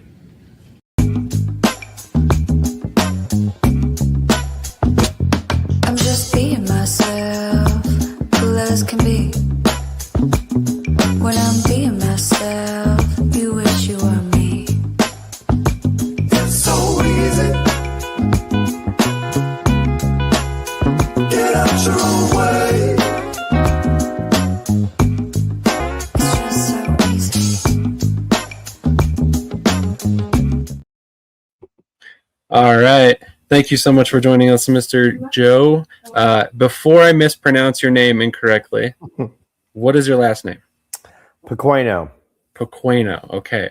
That's what I thought it was, but I didn't want to insult you by mispronouncing your name. I'm very big on pronouncing names correct. So, And you know, it's funny you say that because I've had my name butchered so many times that every time I meet someone new and they say my name wrong, I'm like, that's fine. And you just keep going because after a while, it's been butchered over and over again. It's almost comical. That's fair. That's fair. I do not have that problem myself. My last name is very easy to understand, so I definitely cannot relate there. But it's something my father taught me. You always try to make sure you get somebody's name correct. It's a sign of respect. So, Cody, given that this is an IFL guest, I'm going to let you kick off the questions, my friend. Oh, okay. I thought you were going to lead in with more of that, but all right. What's up, Joe? How's it going? Cody, good morning. How are you, buddy? We're doing all right. Where are you at right now? What game are you broadcasting tonight? Actually, I'm not calling a game this weekend. I spent the Really? last 3 weeks calling games. Last game I called was San Antonio, Northern Arizona, but I'm actually going to go watch San Antonio. I'm going to meet Randy Carroll, the owner of the Gunslingers, over in Tucson tonight, and we're going to watch that game because it's just like anything else, gentlemen. Like, I won't call a game for a couple weeks, but while the team's in Arizona, they're at Tucson this week, they're at Northern Arizona the following week. I'll go to those sites, watch the team. That way I'm up to date on what they've done. And that way all I've got to do is just kind of really start prepping for the next team they're playing. So right now I'm already prepping for the San Diego team, which entails looking up bio information on players, where they played college ball. Look, I even go back to high school. I look up Max Preps. You never know when you might find some interesting articles on young men who've come up that have overcome some kind of adversity in their life that all of a sudden in the course of a broadcast, you can drop some information on, because in the IFL, there's always some dead time with replays. And, during those times, I try to pass on some information or something that, that's insightful to the audience. I try not to allow too much dead air, because I think as a broadcaster, you owe it to the audience to do your research, to do your homework on the team and the players, and maybe even some historical information about the arena they're playing in, and just provide some more context to the game. Yeah, they've had you out in the Southwest for quite a few games to call and things like that. Was that a planned thing? Did the IFL reach out to you from last offseason to say, hey, we're interested in you being kind of one of these mainstay broadcaster play-by-play guys for New Mexico or San Antonio or Tucson or whoever it may be? Because we know we've got plenty of broadcasters out there in the Southwest. Well, the way it worked, so in the IFL, I was on sidelines for the Arizona Rattlers for 3 years. And when Jared Widman, the president of the IFL, he came to me, and look, I've been wanting to call play-by-play in this league forever. And it's just like anything else you do in life, fellas. It's like you do certain things, and after you pay your dues, you're like, okay, when's my opportunity going to come, right? So they came to me and they're like, hey, would you want to go to San Antonio, New Mexico? I would have went anywhere because, when you get the opportunity, you go. You don't care, right? It's just like, let's just go. Let's go and let's do this. Go give it 150 miles an hour of dedication and effort. So I call all of San Antonio's home games, and I've got a good relationship with the people there. The people there, Randy Carroll, Don Rackler, the owners there are tremendous. April Stubing, PR, Jonathan Bain, the head coach. I actually went there before the season started on my own dime just to go to their training camp and meet the players and team and just let them know, look, I'm coming, and I'm coming with a commitment, not just to call your game, but to give it an extra level, because everything you do in life, fellas, it's about effort and energy. And my goal is to really make my mark in the IFL and then parlay it to the next opportunity. But I love the league, and I'm thankful for Jared Widman, Tommy Tryon, the commissioner of the league, to give me the opportunity. And I feel blessed. So my next opportunity is in 2 weeks.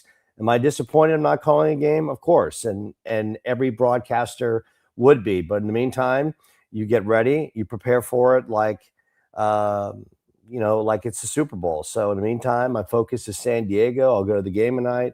I've started kind of prepping my bio notes for San Diego, and then I'll watch their games tomorrow. But then along the way, I'll start prepping for other teams down the road that I don't have my bio notes scheduled for, like Orlando as well as the Arizona Rattlers. So I'll start getting all those notes. So when I get to those game weeks, my notes are done, and I'm basically just putting my, kind of my game day format together. So I'm ready to go and ready to call a game. Well, as far as Orlando goes, if you ever need any advice, definitely don't call Krish, because he'll just tell you that they're the greatest team ever and that everything's great. But on that note, I wanted to talk to you a little bit. I mean, obviously you've have quite the background in broadcasting in general, whether it's, in the IFL or the college level or what have you. I mean, in fact, if I'm correct here and your bio is correct, 7-time Emmy winner. So for you, what was it about the IFL in general that kind of drew you in? I mean, you've got a resume that, in my mind, you could go anywhere or damn near do anything. Well, it's very nice of you to say that, but that's not true. So, I bet you're thinking, oh, the resume sexy, this or that. And that's not the case, because it like right now, every opportunity, I have to go and earn every opportunity. So let me give you some more context. So I call play-by-play for a bunch of local outlets here. It started with Park University Gilbert, NAIA. I call for Chandler Gilbert Community College and Seton Catholic High School, amongst a variety of outlets here in Arizona. And I reach out to people all the time. And I get no. So like I reached out to about 20 schools out in the West Coast, and Cal State Bakersfield was like, sure, we'll have you. And you know what I do, fellas? My wife's family's from there, so I always got a place to stay. So when Cal State Bakersfield gave me the opportunity, I've crossed the border. I call soccer, I call softball and volleyball for them. And honestly, I break even on the trips just by having a place to stay. But you got to get that on your resume. You got to show people that you're willing to go wherever. So the IFL, like I mentioned, I called sidelines for the Arizona Rattlers for 3 years. And honestly, they asked me initially if I wanted to come back and do sidelines, and I wasn't going to do it, because I felt like I've got a lot more to the table, and I bring a lot more to the table than a lot of people, just by the effort and energy I put in. And so I love the league. I look, for me, I just love everything about the league. It's just fun entertainment. It's a good time. The fan base is loyal and they're passionate. The players are great. And you got to remember, these are guys that are just longing for the next opportunity to jump to the potential, the CFL, or maybe get an NFL look. So these guys are going balls out all the time. I mean, I got a kid like, I'm going to name drop a kid, Dion Cook of San Antonio, the Gunslingers. He came from lower tier Texas Permian Basin, a D2 school. And this guy, his catch radius is off the charts. And it's like, this kid could be playing in the CFL soon or the NFL. So for me, and then you get to meet these guys, and a lot of these kids are so humble and they were overlooked, and you hear some of their backstories, how they went to an NFL camp and they got overlooked because they were a free agent, signee and didn't get the opportunity in the preseason that some of these guys get because they were picked in the 3rd or 4th round. And obviously the money is allotted to them. And I hear all these stories. So I love everything about the league. And now that I'm a fixture in it, I'm blessed to be in it. So it's like, it's not just I'm in the IFL. I look at this as like Cal State Bakersfield. They gave me an opportunity. The IFL gave me my opportunity. So it means something to me. It's special to me. It means something. So, and Sam, I kid you not, when you reached out to me on LinkedIn, and like, I love LinkedIn, right? LinkedIn's a beautiful platform that we all connect with. The fact that here I am on your show right now, and you thought enough of me to have me on your show, I feel blessed just to be talking to you guys right now and to showcase my thoughts on the league and where my broadcast career is now and where I'm hoping to take it to. Well, let me just thank you for your time, first of all, this morning, because as a fan, what really strikes me when I'm watching a broadcast is those nuggets of information that you mentioned before. When a broadcaster can pull a fact from a guy's high school career, or even if something as small as, hey, this is I'm blanking a name off the top of my head, but this guy played in the CFL for a little bit and then he signed with this team. He's looking to get an opportunity outdoors or whatever it may be. That stuff adds to the broadcast as a fan, because it's stuff that you may not have picked up on unless you're someone that's really doing that background research and stuff that you obviously do. So, I mean, it's something that, we've all noticed as, avid fans of the game when you've called the game. So it's been something that's been really refreshing to hear, because to be completely honest, and I mean this as no disrespect to anybody that's currently doing it for any league out there, but there are some broadcasters that you can sit and listen, and you can tell that they really don't quite understand the intricacies of the game, like a man like you do. Does, however, I should have said that. So it really kind of it adds to the broadcast value, in my opinion, and I think from a fan's perspective, when you can get those little nuggets in there and stuff like that. Well, and I appreciate you saying that, but you got to understand that, and I think anyone who is passionate about broadcasting, and I am, you have to be a student of broadcasting. And when I say this, and maybe this is something you take for yourselves going forward, is that you have to watch people that you respect, that are just at a higher level, that do it so good that you're like, and you listen to them and you watch their demeanor, their cadence and everything, and you take it in, and you're absorbing information. So I watch, like, for me, the gold star when I watch a broadcaster, there's no one better than Mike Tirico. No one. And the reason why I say that is because Sunday Night Football, Tirico is so good. First off, he's humorous. He engages well with Chris Collinsworth. Everything is just so smooth. The transitions, everything. He's great. He's got great information. He's exciting. He's everything. And so I always watch him, but I watch people all the time, even if it's just like I might catch a game for like 10 minutes and I'm just listening and I'm like,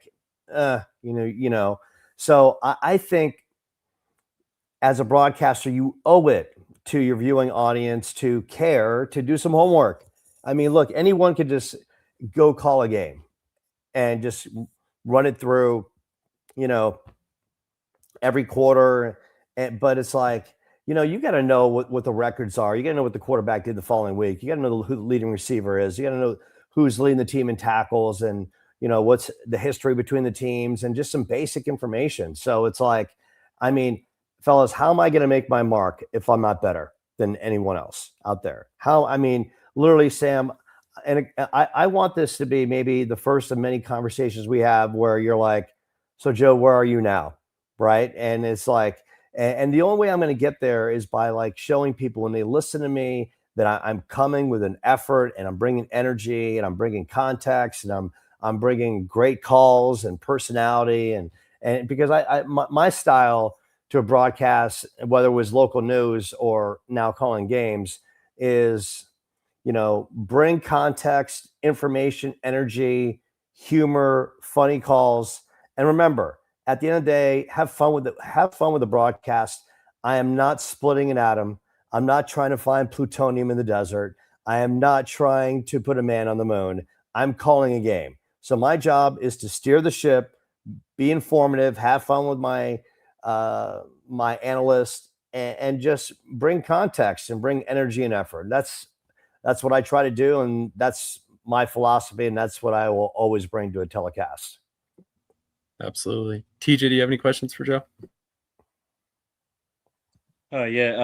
Well, first off, I just want to say I want to echo Sam's comment. You can definitely tell there's nothing more annoying for an arena or indoor fan than watching a telecast and having the guy say on air, "We have to look that up. We're not sure how that works." So, better broadcasting definitely adds to the overall product for sure.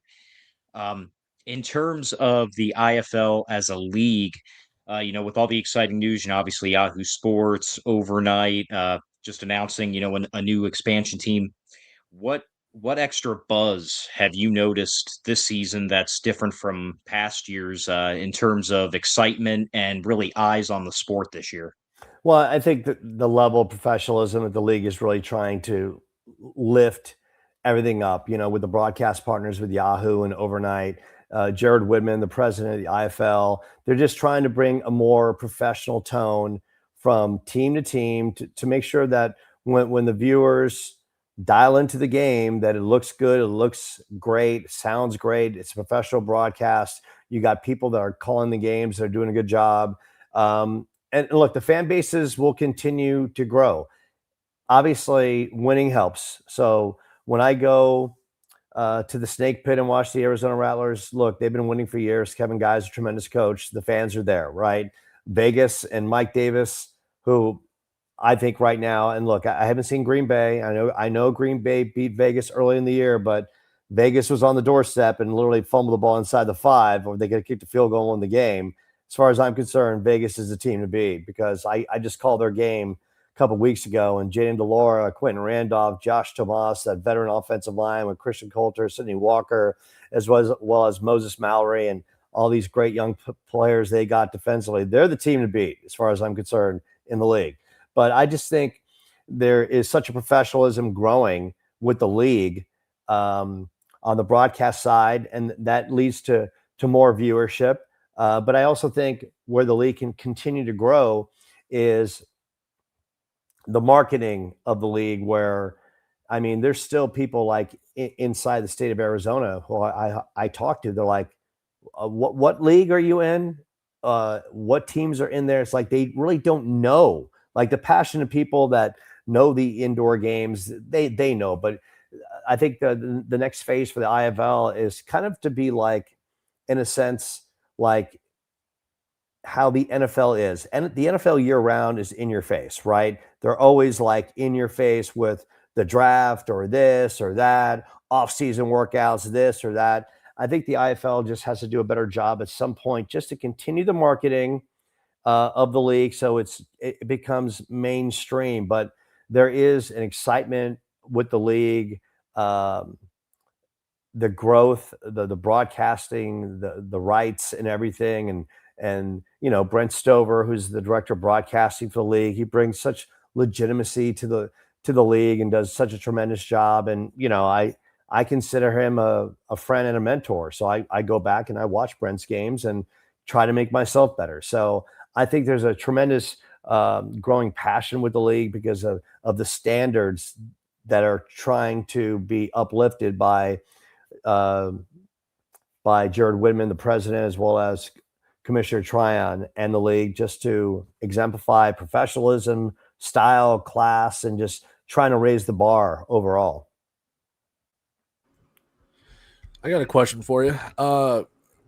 Was it decided in the off season who like your color analyst would be, sideline and stuff like that.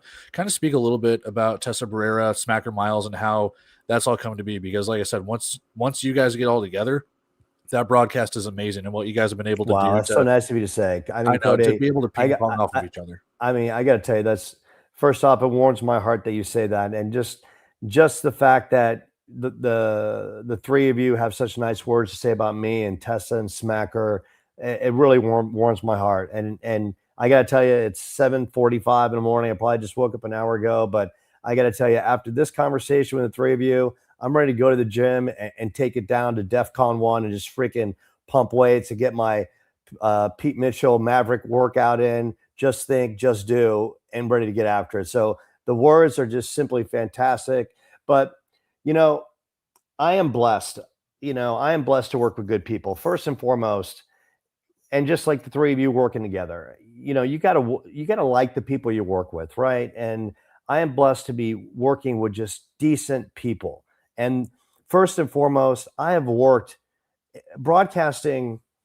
While it might look sexy, you're a product of people you work with. And I've worked with all kinds of people, good, bad, indifferent, selfish, narcissistic people, and all kinds of attitudes, right? And at the end of the day, look, I just want to come to work, do my job, do it well, have fun with it. And I'm blessed with Tessa and Smacker are just tremendous. They're good people. Everyone just wants to do a good job, get along, and they're great people. The league decided on the of who was going to be where. So I initially heard Tessa call a game in New Mexico with another play-by-play announcer. And then I'm like, okay, this is who I was going to work with the following week. So I reached out to Tessa, as anyone should. Hello, how are you? And build a relationship with her. And then Smacker I met in my first broadcast in San Antonio. That was with Robert Turman. So Smacker and I have gotten to know each other. So now the three of us, we have each other's cells and emails, and we touch base, and we take pictures before every game. We say hello, and there's a camaraderie, because it's like broadcasting. I kid you not, fellas. It's just like a sports team. It's cohesion, it's synergy, it's working together, everyone being on the same page. And so Tessa and I mean, look, we've only called a handful of games together, but we now we're getting to know each other well after the San Antonio win against Northern Arizona, which was a big win for the team. They lost to Tulsa, a close game. They've had some. They went on the road, lost to the Rattlers in a game that defensively played bad. Offensively, they just didn't play that well. And then Vegas came in, and just like Vegas is at a different level. So for them, getting that first win was very big. So after the game, Don Rackler and Randy Carroll, the owners, were invited me up, and Tessa and I went up there and said hello to everyone. And just there's a special camaraderie. I'm a fan of Tessa. She's a great broadcaster. She's she's quick on her feet, good personality, good humor, and we've got a good chemistry on the mic and off of it. And I think Smacker's tremendous. So the league decides who is with who, but I'm blessed to work with great people. But you know what, fellas, it wouldn't matter who I was with. My job as a broadcaster is to be good no matter who I'm given to work with. So if I'm with Cody, if I'm with Sam, it doesn't matter. It's my job to make it a point as a guy who's guiding the ship to, extend an olive branch to meet everyone. How are you? Let's get together. Let's talk and build some cohesion, because broadcasting is that. It is about cohesion and being on the same page and be likable and like everyone you work with. And that's not always the case. Sometimes you work with people, at the end of the day, you're like, man, you got to shut it off, because they're just, they're all about themselves and very narcissistic. And I've been around that. And it's debilitating sometimes. But with Tessa and Smacker, A-class people, A-class performers, and I am blessed to work with them. Just to throw out there, if the IFL is looking for broadcasters, Cody is way better equipped than I am. TJ, do you have any more questions for Joe? Yeah, I do have one more. With the IFL Cup series coming up. Are you gonna get a chance to be there for any of the games? And also, how excited are you in your thought about them trying the, as people are tagging it, the mall ball? I look at that. Spec. I look at that as like the league is trying something, right? They're trying to build excitement, and you got to swing for the fence. It's sort of like these NBA, in season, little tournaments and things like that. I think it's a good thing for the league to continue to do to build excitement. The teams there are obviously marquee teams for the league. So I think it's going to be, I mean, the fact that you'll see Vegas and play the Rattlers in that kind of neutral site game, I think it's going to be great. The 4 teams there are all very good. Will I be part of it? No. Fellas, you got to understand, and I appreciate your kudos and everything. For me, I am still building stripes in this league. So it's like I'm like that guy who I don't think the league thought, they're like, okay, we're going to give this Joe guy a chance, right? And I don't think they understood what I was going to bring to the table, because this has got to be, I've got to maximize this opportunity. I've got to come in here. I got to slay this league. This is not about just showing up and calling a game. This is like, for me, this is like, I'm using this, and I'm reaching out to people all the time. So like directors on this broadcast, I've had the chance to meet the director from UTEP, another one from Tennessee, another one in Florida. So I'm reaching out to people all the time. So I won't be part of the IFL Cup. I am asking, and look, there's only so many slots because of playoffs, but there are going to be playoff games down the road, and needs to say, look, if I got a playoff game, I look at that as validation. But there's a lot of good announcers in our league, and if I don't, I just have to be blessed that I've come in this league this year and been given the opportunity to show what I'm worth. But you know what? When you have 2 weeks off, makes you hungry, man. And I got to tell you, I'm freaking hungry. And literally, that's why, I don't have to go to Tucson tonight, but I'm going there to see the team and see the players and, meet the Tucson ownership as well. And then I'm going to Northern Arizona next week. And then it's my final 4 games: San Diego, Tulsa, Rattlers, Orlando. So I've got 4 games left to really put my imprint on my first year in the league. And I can't stress enough, it means something to me to do a great job in this league, to show people what I'm capable of doing. I mean, I did local news for years, and when I won an Emmy for best sports anchor in the region, and fellas, this is what I tell people about broadcasting. When you first get in broadcasting, you suck. Then you suck a little. Then you're average. Then you're above average. Then you're good. Then you're really good. Then you're great. But it's an evolution. It's time. It's dedication put into the craft.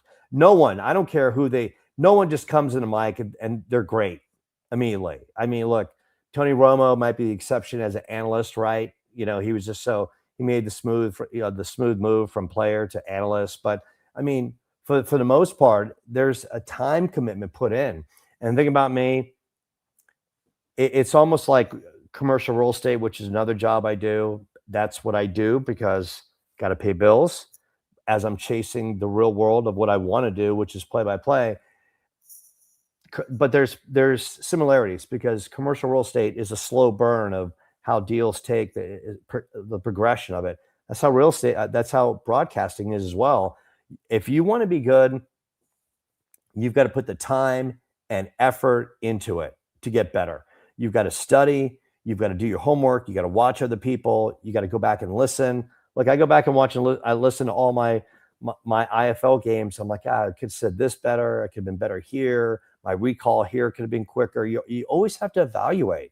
And that's how ultimately you get better. So unfortunately, no, IFL Cup, I won't be there. Maybe next year.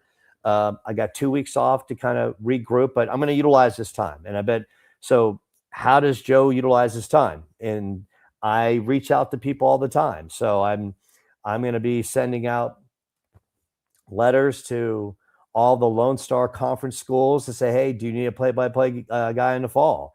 I'll reach out. Like I just connected with director of broadcasting for University of Arkansas via LinkedIn, like Sam. Sam and I are buddies on LinkedIn now, right? So there's, and I'm going to reach out, and then the goal for the summer is trying to find an agent, but you just continue to build and let people know you're out there. And then and look, football is one of numerous sports I call baseball, softball, volleyball, soccer. And I'm committed to every sport I call.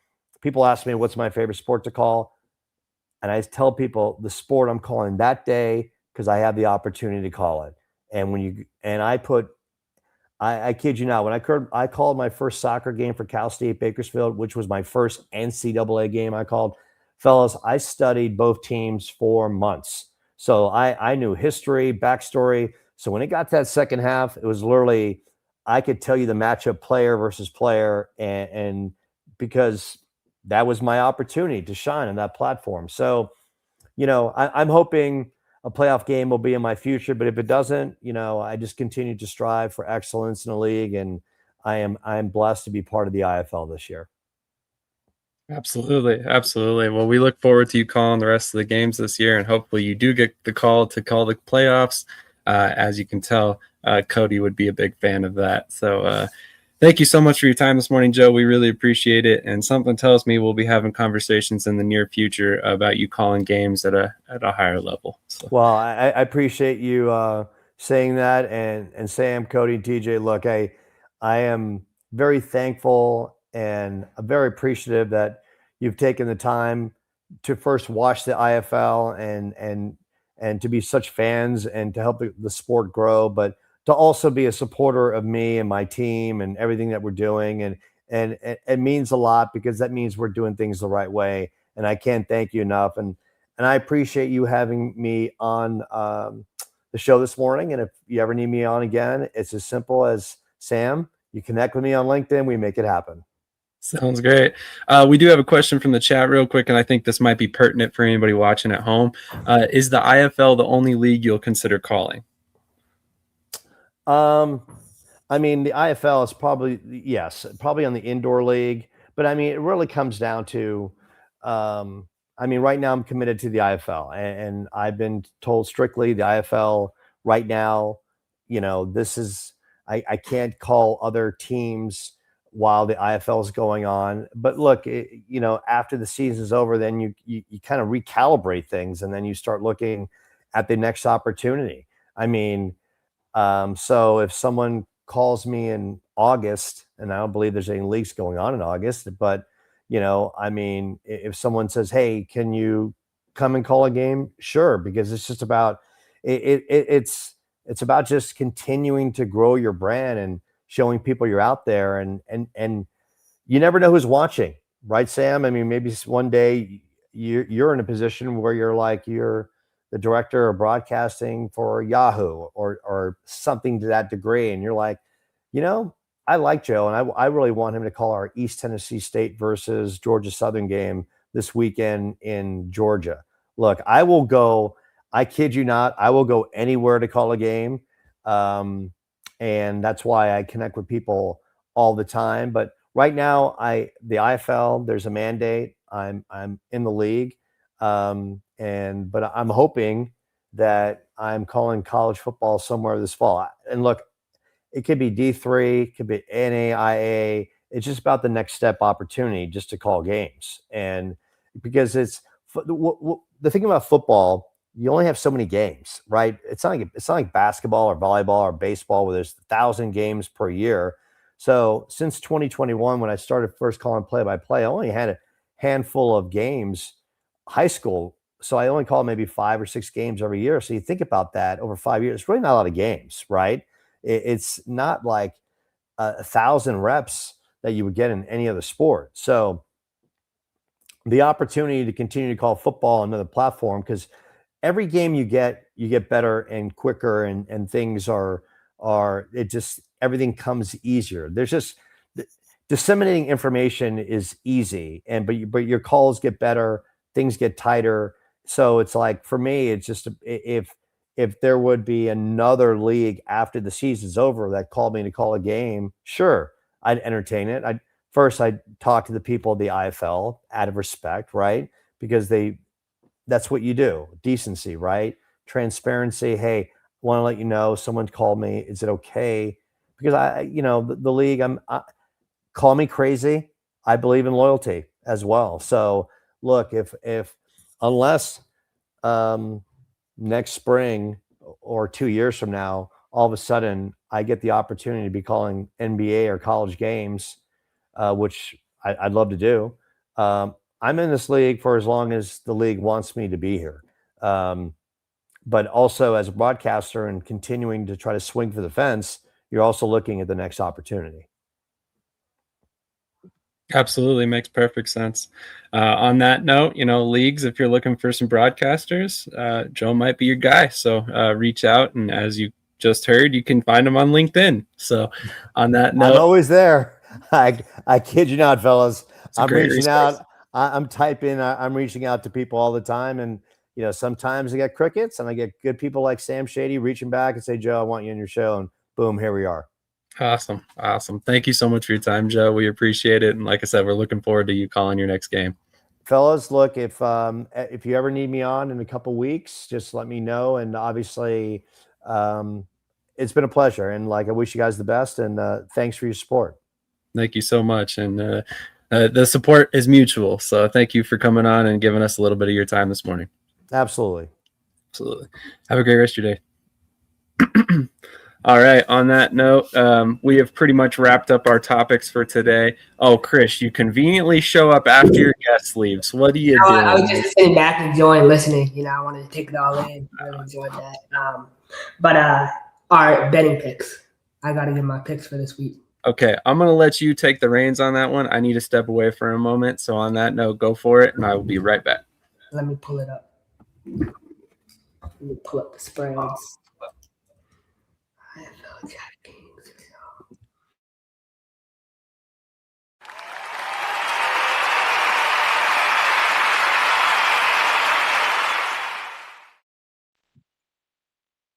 Hi, everyone. This is TJ from Shady Sports Network.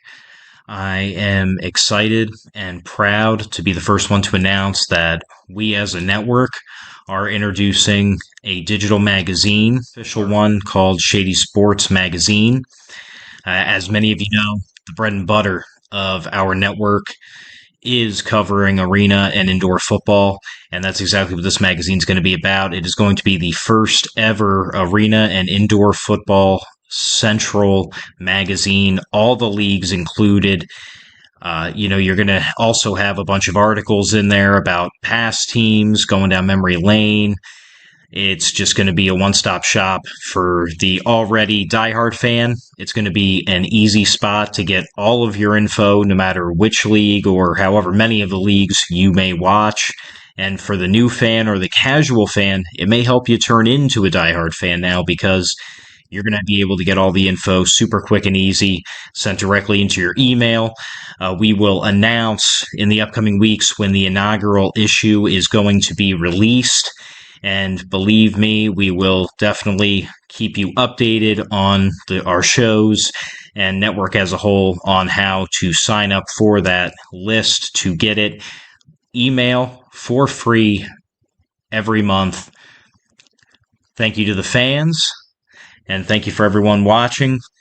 As always, like, follow, share, subscribe, and most important, enjoy the show and keep watching. Thank you, and see you guys later.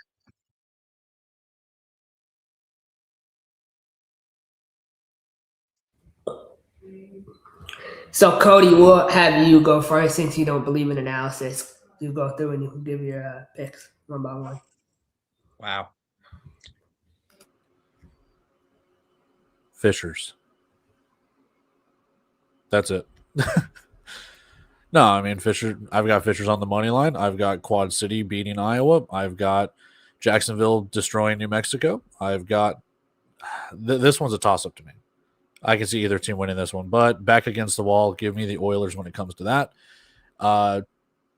Yeah, I got San Antonio. They look like the better team right now. I know Tucson has signed their players, but I think San Antonio is going to be all right. And then give me Vegas.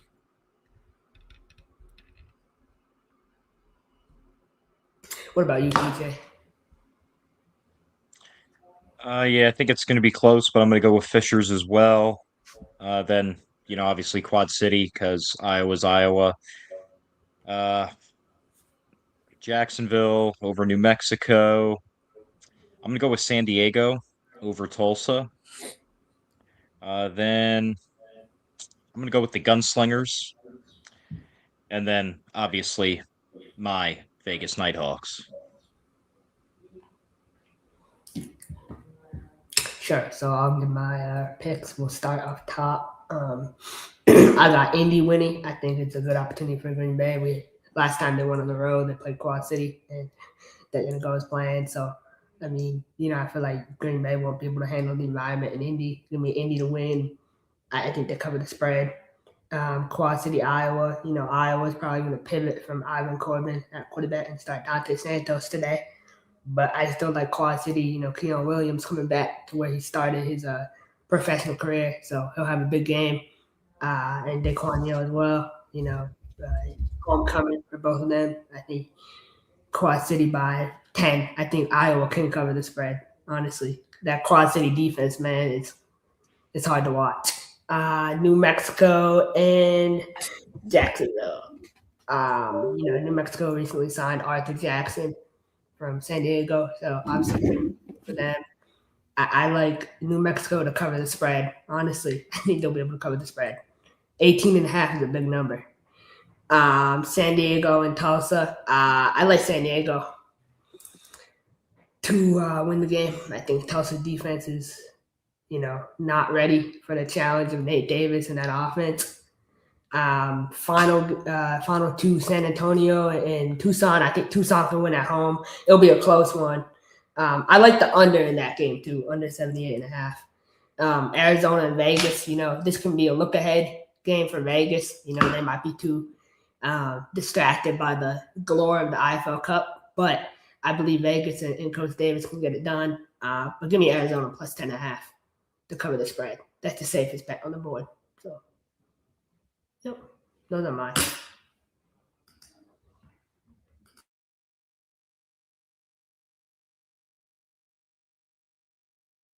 I guess for you guys, you look at Arizona, Vegas.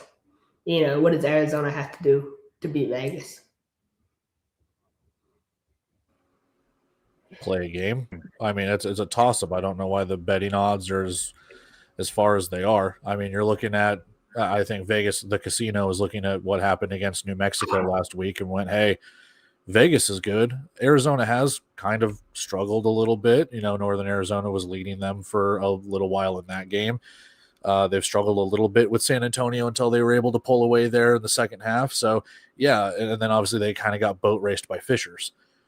But you take all that into consideration, it's still Arizona at the end of the day. So, I like you said, it's the safest bet on the board, plus 10.5. This game will probably go down to the wire. Unless Arizona has the same snap issues that New Mexico had or anything like that, I fully expect this game to be a 3-point game. It could be even a 1-point game. This will be back and forth.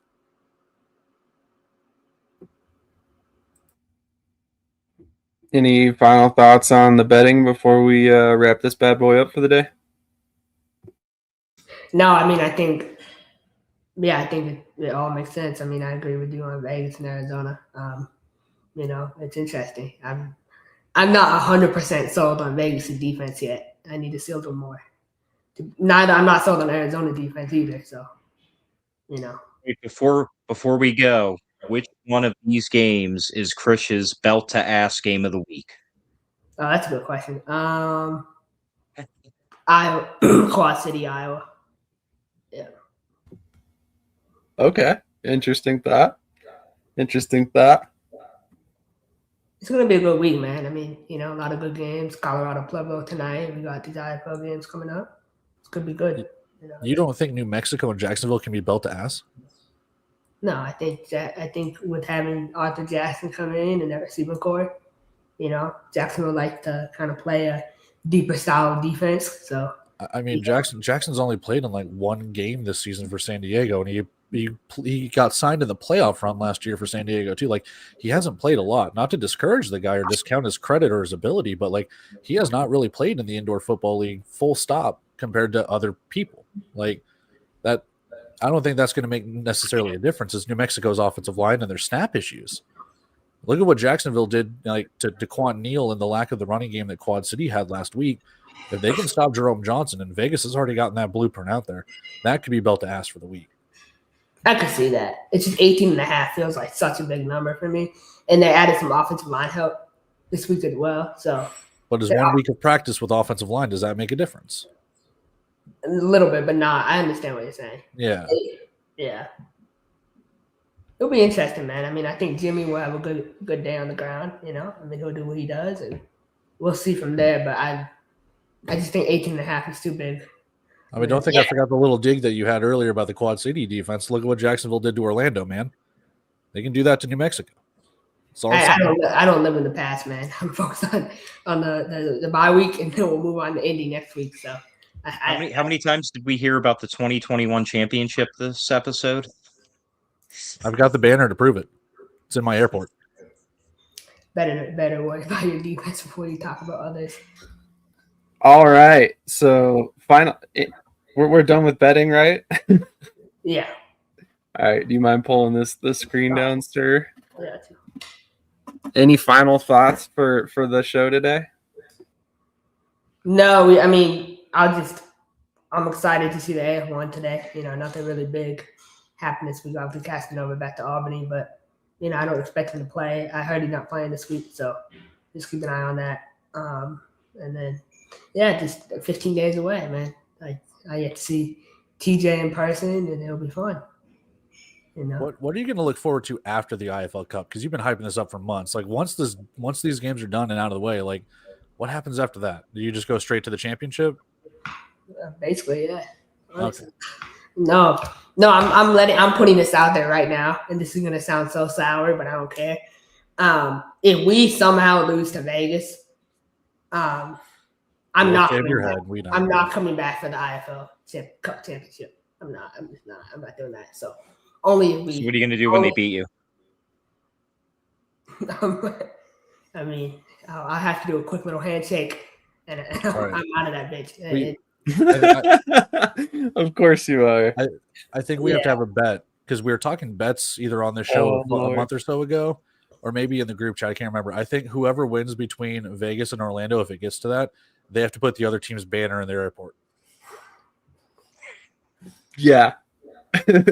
Krish has to pay for a Vegas Nighthawks banner hanging in the airport for a location where there's no team.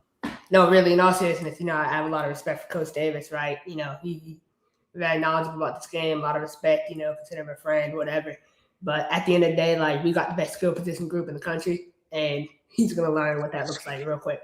So that's all I really have. I'm not scared of his defense. I'm just not. So try to stop us on offense, and if we score 55 points, we'll win. Easy. Because I think we can get 1 to 2 stops on them. But I'm praying, bro. I swear to God, if Jaden DeLaura, I'm praying to God he signs with the UFL this week. Houston has quarterback issues. Louisville has quarterback issues. Please get him to sign. During the bye week, perfect opportunity. If they roll out Avon Rucker, I promise you we're beating that team by 30 points. Promise you. I don't think I would be that confident. That's crazy. Yeah, bro. That's just me personally, but that we'll see. But anyway, good. Anyway, thank you all for tuning in today. It's been a long show. We're gonna work on condensing this in the future. We had a lot of guests today. We still have an interview that we're going to drop right now with Jim Britton, the head coach of the Eau Claire Axemen. So if you are looking to learn some more about the Axemen, we have that for you. So without further ado, thank you guys all for tuning in. We appreciate you. And thank you all for the comments. As always, I know I personally look forward to Saturday morning every week for this show. because, much like Joe said, I enjoy the guys I work with. We legitimately talk to each other all week long. We keep each other informed about the stories coming up. We do a lot of research on all these topics before we talk about them. We even do some research on the guests before they come on, so we put a lot of effort into this because we love it. So we really appreciate everybody who supports us in this because it helps us do what we love. So on that note, thank you guys all for tuning in and enjoy this interview that our A team, TJ and LeCedric, knocked out about a month ago now. So it's a little dated, but it'll still be a great one.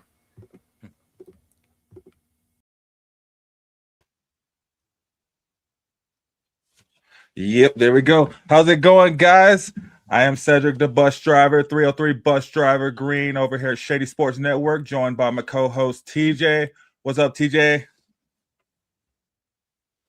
Hey, how's it going? It is going great. It is going great. We have a great one for you tonight, guys. We have head coach of the Eau Claire Axemen, Coach Jim Britton.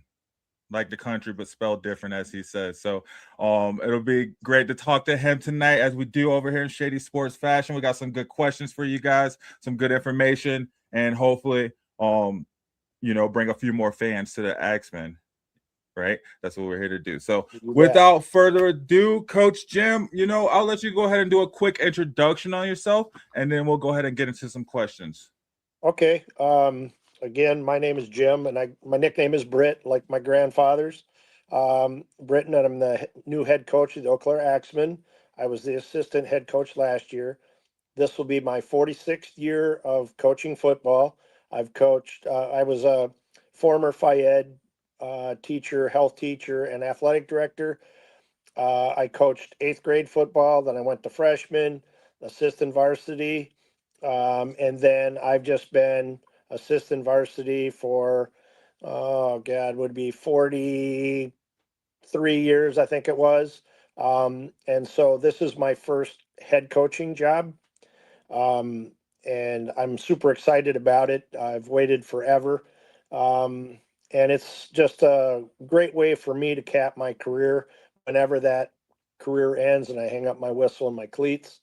But yeah, I also coach 8th grade now. I was a head girls basketball coach college baseball, and high school baseball. I've been head coach. But now it's 8th grade, middle school basketball. I love it. Pass on the wisdom. And then I'll be back, coach. I took a year off last fall, and I'm back at the local high school in town here. We have 2 of them, and I'm going to be the D-line coach again, linebacker coach perhaps, and perhaps even the JV head coach. And that will happen immediately after this season is done. So it's nothing different for me. I've been coaching since I was 18, 19 years old. And so this is nothing new. I've worked every summer since college, and it's not a job because it's a passion. And so it's never work. It's never a dull moment. And now 38 years of teaching, I'm now teaching with another teacher, and we teach autistic kids within the public school. And it's just it's such a rewarding job because you get to see the different side of humanity, and the teachers that I'm working with do an amazing job, and the coaches I have hired for this staff are second to none, and I think we're going to have a great season. Wow. Dang, man, you are a jack of all trades. What do you not, coach? That's amazing. When you sleep, yeah. I actually only get about 4 or 5 hours sleep every night. That's the way it's always been. That's my algorithm, I guess. Okay. But I always go. I work every summer. I'm usually helping out the school mowing or whatever. And this year might be different because they're cutting back on staff because of the budget deficits, which is throughout the country. And that's okay. If I don't work this summer, that'd be the first summer I haven't worked since I was 14. So I just love to work, and that's just my work ethic. And the guys I've hired on my staff are just like me. So we fit like a hand in a glove. Okay. Well, what led you to indoor football? Specifically, what led you to the Axemen? Well, I had sent about 4 or 5 years ago, because my window, as you get older, your window it closes a lot sooner. And I had applied just thinking maybe like a scout for NFL teams. And I had applied to the Packers. And I actually, Brian Gutekunst, the GM, wrote back and said, well, we just don't have any positions at this time. And so I've applied at some other NFL teams, just two, but of course, it's a dog eat dog world there. And then our previous owners, the female was a former student of mine, and then her partner, because they're not married, bought the team last year, and then they brought me on in November as assistant head coach, and that was kind of how I got in it. I went. We have what's called Country Jam and here and Summer Jam, and so that's a big country music festival. And so Tim Brown was there, and I just really wanted to go meet Tim Brown and have him sign my Raiders helmet. I'm a huge Packer fan. We have season tickets, etc. And there's a long story history there too that I could go into, but we don't have time for that. But I really wanted to get his autograph and sign my helmet, which he did. And then I talked about, hey, how do I get into coaching at this level? And one thing led to another. And then our previous owners bought the team. And then they called me in November, and I came on as assistant head coach. And then our head coach, who's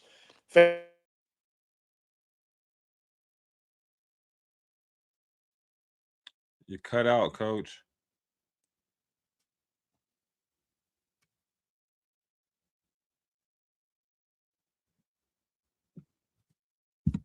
Can you hear him, TJ? No. Coach, you cut out. Hold on. he interviewed me and said it'd only be a half hour, and we ended up being almost a 2-hour phone call. And from there, he called me about a week later and said, well, you're going to be the head coach, and you were highly recommended by the former coach and players. And so that's how it came to be. Cut out for a moment there, but I think I'm sorry. you completed. I think I can't even. Do you know when he cut out, TJ? I think I kind of lost it. It was shortly after you said you talked. The owners ended up buying the team. Oh yeah, the league owner. Well, our former players or former owners bought the team, and they were bringing the TAL to Eau Claire, and I went just to go to meet Tim Brown. That was my only I guess mission, because I wanted him to sign my Raiders helmet, because that's my second favorite team. Obviously, the Packers are one. But I did, and then I talked to a Tommy Beniznio, who lives in Texas, and I talked to him about coaching, and then he in turn talked to our previous owners, and she was a former student of mine, and that's how we got connected. And then Tay left to go to the Pueblo Punishers, and then I put my hat in the ring here. And then our owner of the league and owner of our team currently, Jeff Holmes, interviewed me. That went for like an hour and a half, hour 45-minute interview. It was only supposed to be a half hour. And a week later, he called and he said he had glowing reviews from Tay and from the players. So he said, how would you like to be the head coach of the Eau Claire Axemen? And I said, I'll jump at the chance. I'd be honored. And so that's where we are today. Nice. That is awesome. Yeah. That's cool, man. Yeah. Not what you know is about who you know, right? Sometimes, and Yeah, obviously what you know too. I mean, add it Yeah. to it. Sorry, don't let it take away from that. That's amazing. No, and I tell my players this all the time because we're in our discussions yet and before our Zoom meetings, and I've always told them egos are left at the door. If that's the case, it's we and it's us. And if you're not with that, then you're not involved with our culture, then you're not welcome on this team, or our team is not a good fit for you. And so the guys that we've got coming into camp have bought in so far. And Tay is out at Pueblo, Colorado with the Pueblo Punishers, and he and I talk pretty frequently, almost daily, but not all the time when he's busy or I'm busy. But we have a great relationship, and he's going to go. Well, they're He's almost 3 times or three decades at least younger than I am, but he's got a bright.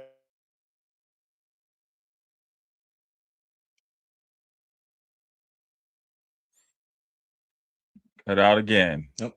Cut out again. Keep. I guess kind of. So, what excites you most about the growth of the TAL of this league? Because we went this season. I just think the different teams and the different talent around. So we added Grand Island, Nebraska. We lost the Duluth Harbor Monsters, so they jumped another league, which is totally fine. So we picked up Grand Island, Nebraska. We have the Ozark Lunkers, which is kind of like it'll be our first game, but it's like a preseason game because they're not in our league. They're in the South. Then there's Monroe, Louisiana, Memphis, Hot Springs, Arkansas, the Iowa Woo, and the St. Joseph Goats.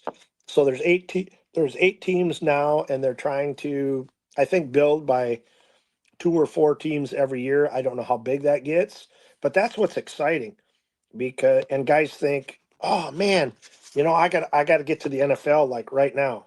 And I always tell these guys, keep your head up, keep your nose to the grindstone, watch film, and there's always somebody out there watching it. It doesn't matter if you're D1, D2, D3, JUCO. It does not matter. If you're good enough and you have good film, they're going to find you.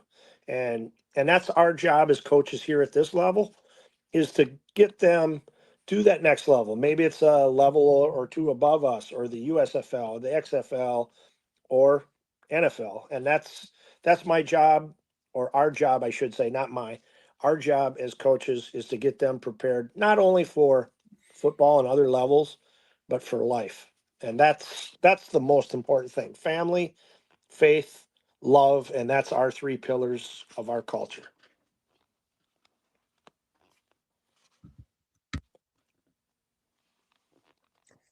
Yeah, you kind of touched on it before about, just the passion that you have for the sport.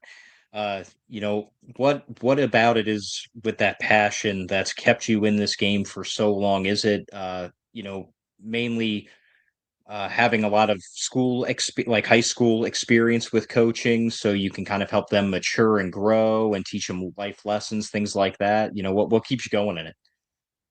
That's it, and relationships. And I've always felt this as a cornerstone too. And my mother and father have since passed, but my dad was always, you work an honest day for an honest wage, and you just have to have a work ethic more important than anything. And these guys come in and they're new, and some are 22 and some are a little older. We've got one guy on our team who teaches, and I've coached with him. He's now going to be at the rival high school I coach at, which will be fun. And he's 36, but it doesn't matter if you're 22, you're 36. I've lived long enough and have enough wisdom, I think, and lived such a blessed life. And I've experienced a lot of heartache and adversity, but yet been very blessed as well. And so I think passing on that knowledge, but the relationships that we build, and if they can become good citizens, good sons, good brothers, good relatives, and great fathers, if that comes to be, then we have done our job. As long as they're good citizens, and they love each other, that's the most important lesson I think we can get. Be humble and kind. That's a good lesson. It's good lessons. Well, with the rosters changing so quickly in indoor football, how do you plan to build that trust in the players in such a short time, and instill those? Go ahead. Yeah. Well, and I put out when I first took this job, I have it's like a beginning. I have a little speech, I guess, that I will give to the players when we're all there, and my expectations, and our coaching staff's expectations, and what they expect from their head coach. And I don't know. I just feel that the way I coach, because I treat them as individuals, number one, because everybody's got a different personality. Everybody comes from a different background. This one may have this battle and this one has this battle. It's going to be an open relationship to where guys can call any one of our coaches at any time, whether it's good or bad, and we're going to be there. And that's that love pillar. And I think that's how I build trust, because I'm honest and I'm upfront, and that's what I picked in my coaches. And if they can rely or look up to me and our coaching staff, then that trust is it. I mean, being upfront and honest is the best way, I think, for communication, and then they can build that trust right from the get-go. And I've had guys calling me that had played last year that want to come back this year, but being upfront and honest, nothing is a given. Everything has to be done on your controllables, what we can control. Don't worry about outside noise, but can you give me your effort and your attitude? If I have that, then we can work. And that's what our goal is going to be. Attitude, effort, control, we can control. Outside noise, we can't control about any of that anyway. So all that outside noise doesn't mean anything anyway. So we just control what's inside our building, our team, and that's what we focus on.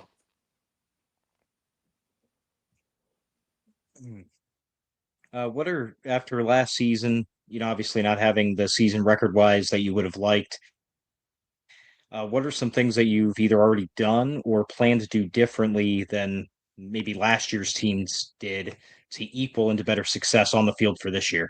Well, just getting from the get-go, and nothing against Tay at all, because I love Tay to death, like he's a brother, and we talk each other about that all the time, and we always say we love each other after every conversation.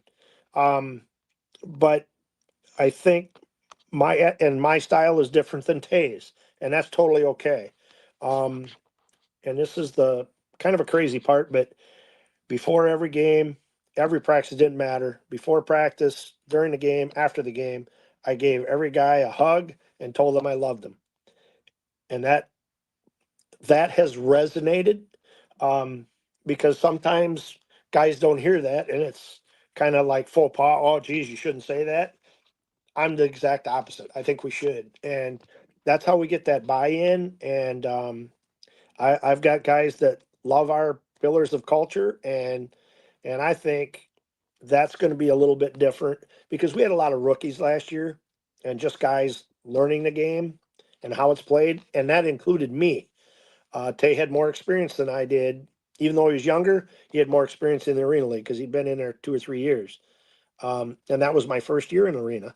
Now 11 on 11, I can handle that and do that in my sleep. But 7 on 7 was totally different, and the rules were different. So I had to learn too. So it was a learning curve for me.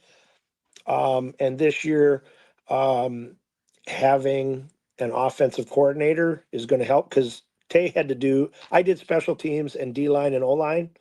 And Tay did offense, defense.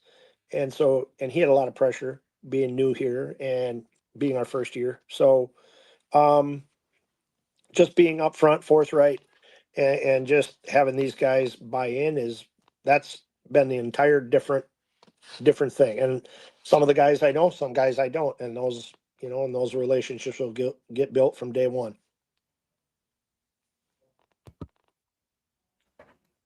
So you said you were also coaching 8th grade football right now too. Do you find it difficult to adjust between coaching 11 on 11 outdoor 8th grade football compared to coaching 7 on 7 professional Arena League football?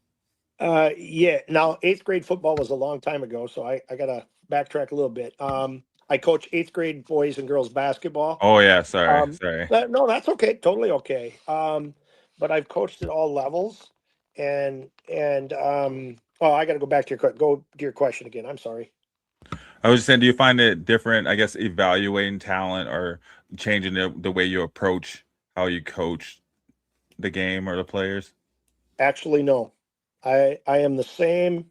Well, different because I've aged, obviously, and learned. When I first started out coaching freshman football, and I was fiery and I was young and I would holler and scream and throw things in the locker room if I was mad at halftime. And then I would give myself like a headache. It was almost like I was getting myself ill. And finally, it clicked, and I talked to my dad with his wisdom. And he said, Jim, you just got to back off. The less you say, the more curious they are. And then when you talk, they will listen. And that clicked. And when that clicked for me, just like I'm talking to you guys, that's how I coach.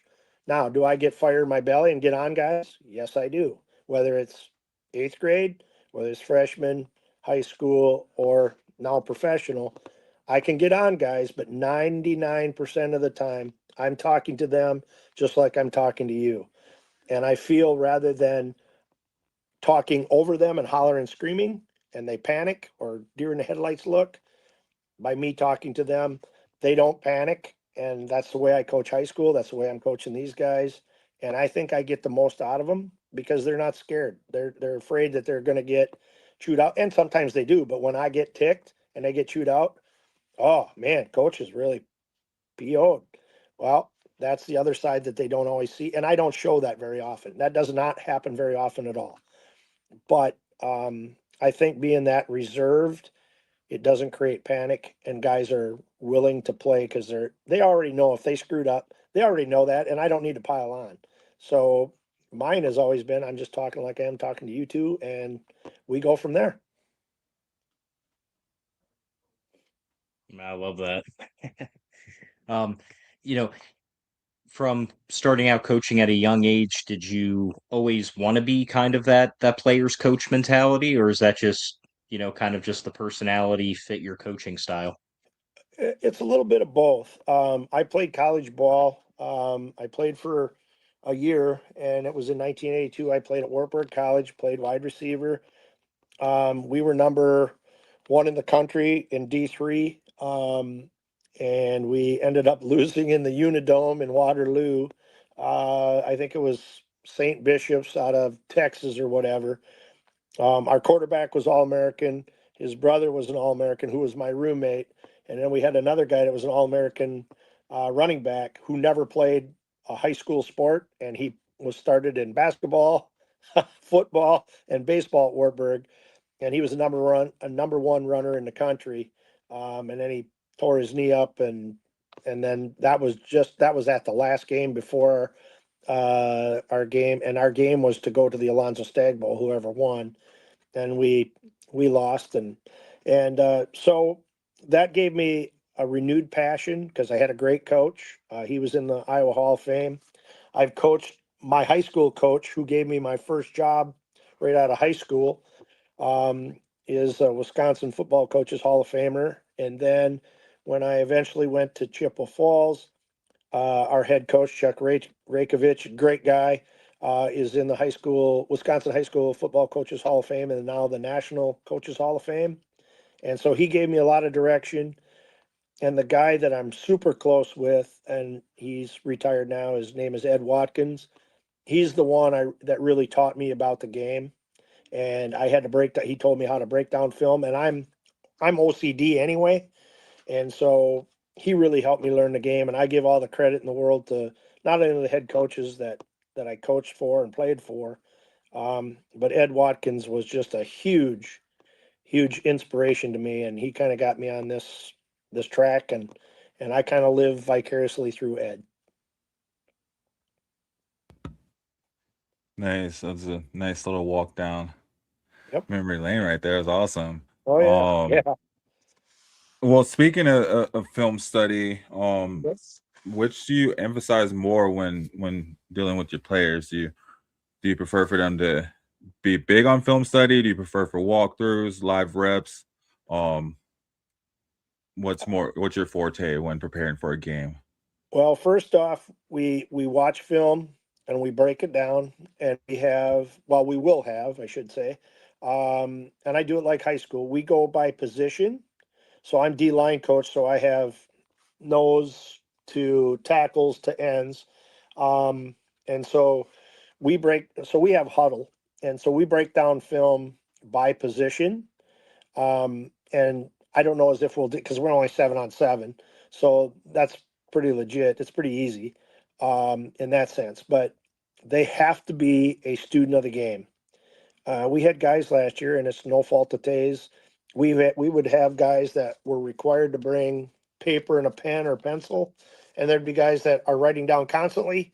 Other guys, well, like, I think I know that. Well, and then they screw up in the game, then they get chewed out, and then they wonder why. So film studies got to be first and foremost. So we know, at least we kind of have an idea what they're doing. And then we take that film and then we process that, put it down on paper. Then we do Skelly, running reps with offense and defensive sets. And then we rep it and we rep it and we rep it. And then when it comes time to, and we're going to practice super hard. And I've always said Monday through, if it's high school, Monday through Thursday, we're kicking tail. So Friday nights are easy. That's the fun part. That's where we get to showcase. And it's going to be the same thing with this team. It's going to be Monday through Friday. We're repping and watching film constantly. And then Saturday, that's your showcase. And I also tell the guys that, hey, you are putting in 16 hours of work or more. And that's just in practice time, 2 hours each. You're putting in 16 hours plus, and you're only playing for 2.5, 3 hours of real work. So the trade-off is you're having fun here, but if we practice hard and go hard, then anything that comes up on Saturday night or Friday night in high school is, that's just all icing on a cake.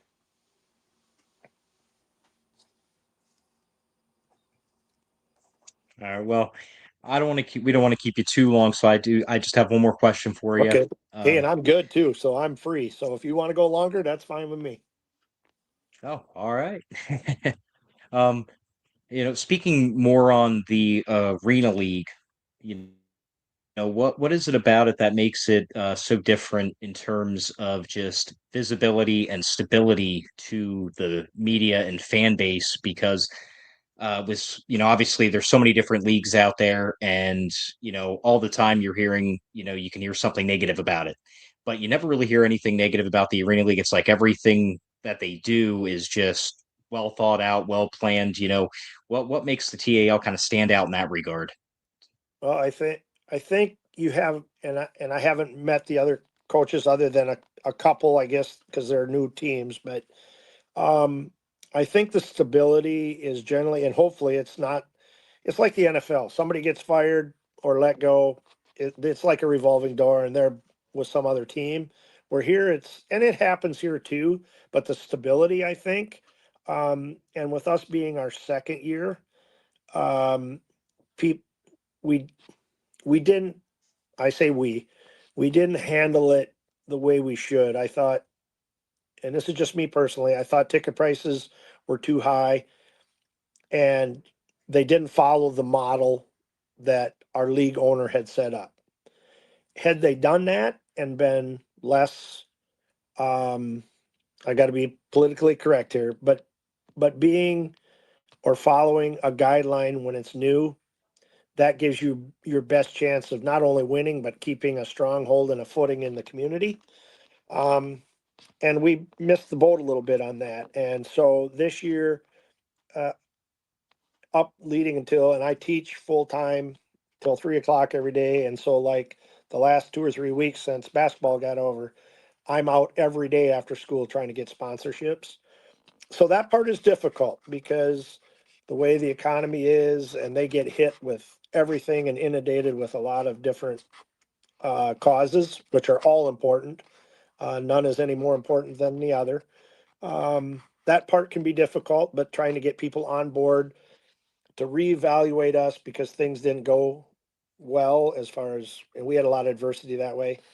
But trying to be a firefighter and putting out those fires and trying to reignite people and getting them back into the fold, it's difficult, but it's like Rome. If you build it, they will come, and that's what we're trying to do. And we have new media now, and things are out there, and people are starting to, and ticket prices are better and more affordable. And Eau Claire is a blue collar town. I mean, you have every gamut of, of economic success or economic depression. And so it's a very fine line. You try to make it affordable for those that might not be economically feasible and can't do it all the time. And then you got the middle income, and then you got the upper income. And so you got to try to meld all three of those together. But I think if we have a good product on the field, which we will this year, they're going to come. And their ticket prices and ticket sales are starting to go.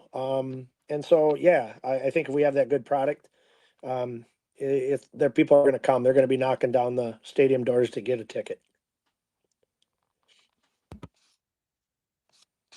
I believe you. I mean, you guys already have a decent following, and I mean, it sounds like you're pretty enshrined in your community, deeply, deeply entrenched in it. So, you already have that on lock.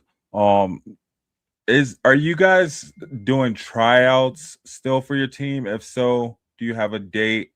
And yeah, I'll just go from there. Okay, so we had tryout in February and March, Okay. and those are now done. Now there'll be, like I said, there are a couple players while we were making this, we're making phone calls, and I talked to a couple more.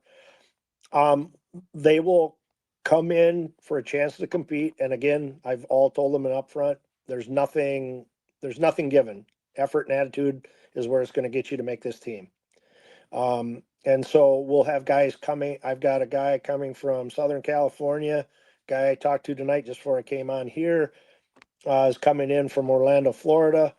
And so a lot of these guys just want to continue playing football. And as you guys probably know, you can play baseball, softball, soccer, basketball. You can play all those golf. You can play all those recreational sports. But when your football career is over, it's done. You can't, yeah, you might be able to play old man's league or flag, but flag football appears is great for young kids, but there's no older gentlemen playing. So, yeah, football is a brutal sport, not only physically and mentally, but it's when you got to hang up your cleats. That's a very tough thing to take. And I've retired twice from teaching, and I'm back into it. There's a draw and there's a pull, because you just don't want it to end. And I know that within the next couple, 3 years, I'm going to retire.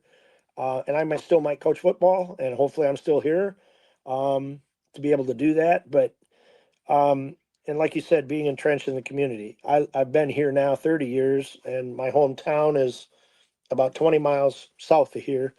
And so, yeah, it's my community. It's going to be our community. We're involved in the community. So, yeah, just being able to be entrenched in the community and doing community service, that's what the people see, and that's what we're all about. That's our culture. And so I think if we follow that family, faith, and love, and we're involved in the community and we're community servants, it's going to take us a lot further than any championship or any league standing championship. It goes far beyond that. It's tentacles like none other. And again, if we're humble and kind, and these kids look up to our players, that's what it's all about. Yeah, but you still want to get the championships too, though. Oh, So you bet. And can't that's count what we're that out planning on. either. Exactly. Do you have so you said tickets are going on sale. Can you tell us where to get the tickets? And Yep. Go ahead. I'm sorry. You go ahead. Actually, tell us where to get the tickets. I forgot what else I was gonna say. Okay. They would be I think they can go to the, I think it's the sonatag.com, I believe. They can get them there, or they can go to ecaxmanfootball.com, I believe. To be honest with you, I'm never on there, so I don't, but I think that's correct. And they can always call the Sonatag Center, and that's a direct line to where they can get tickets as well. Cool. And that's Axman with an AXE. EMEN. Yep. And then we're also in talks with some local school districts, the districts I taught at, Chippewa and Eau Claire. Altoona, a former teacher of mine, is the superintendent there. So we're going to work there. And then another superintendent I know in a smaller little school district called Elk Mound. We're going to try to do free tickets for kids from kindergarten through 8th grade. And then their parents would buy a ticket for 20, and then the parent and the child would get in free. And then it'd be first come, first serve on those. We have our first game is family appreciation night. And if that goes extremely well, then our interim president is going to extend that for another 2 or 3 games, I think. Awesome.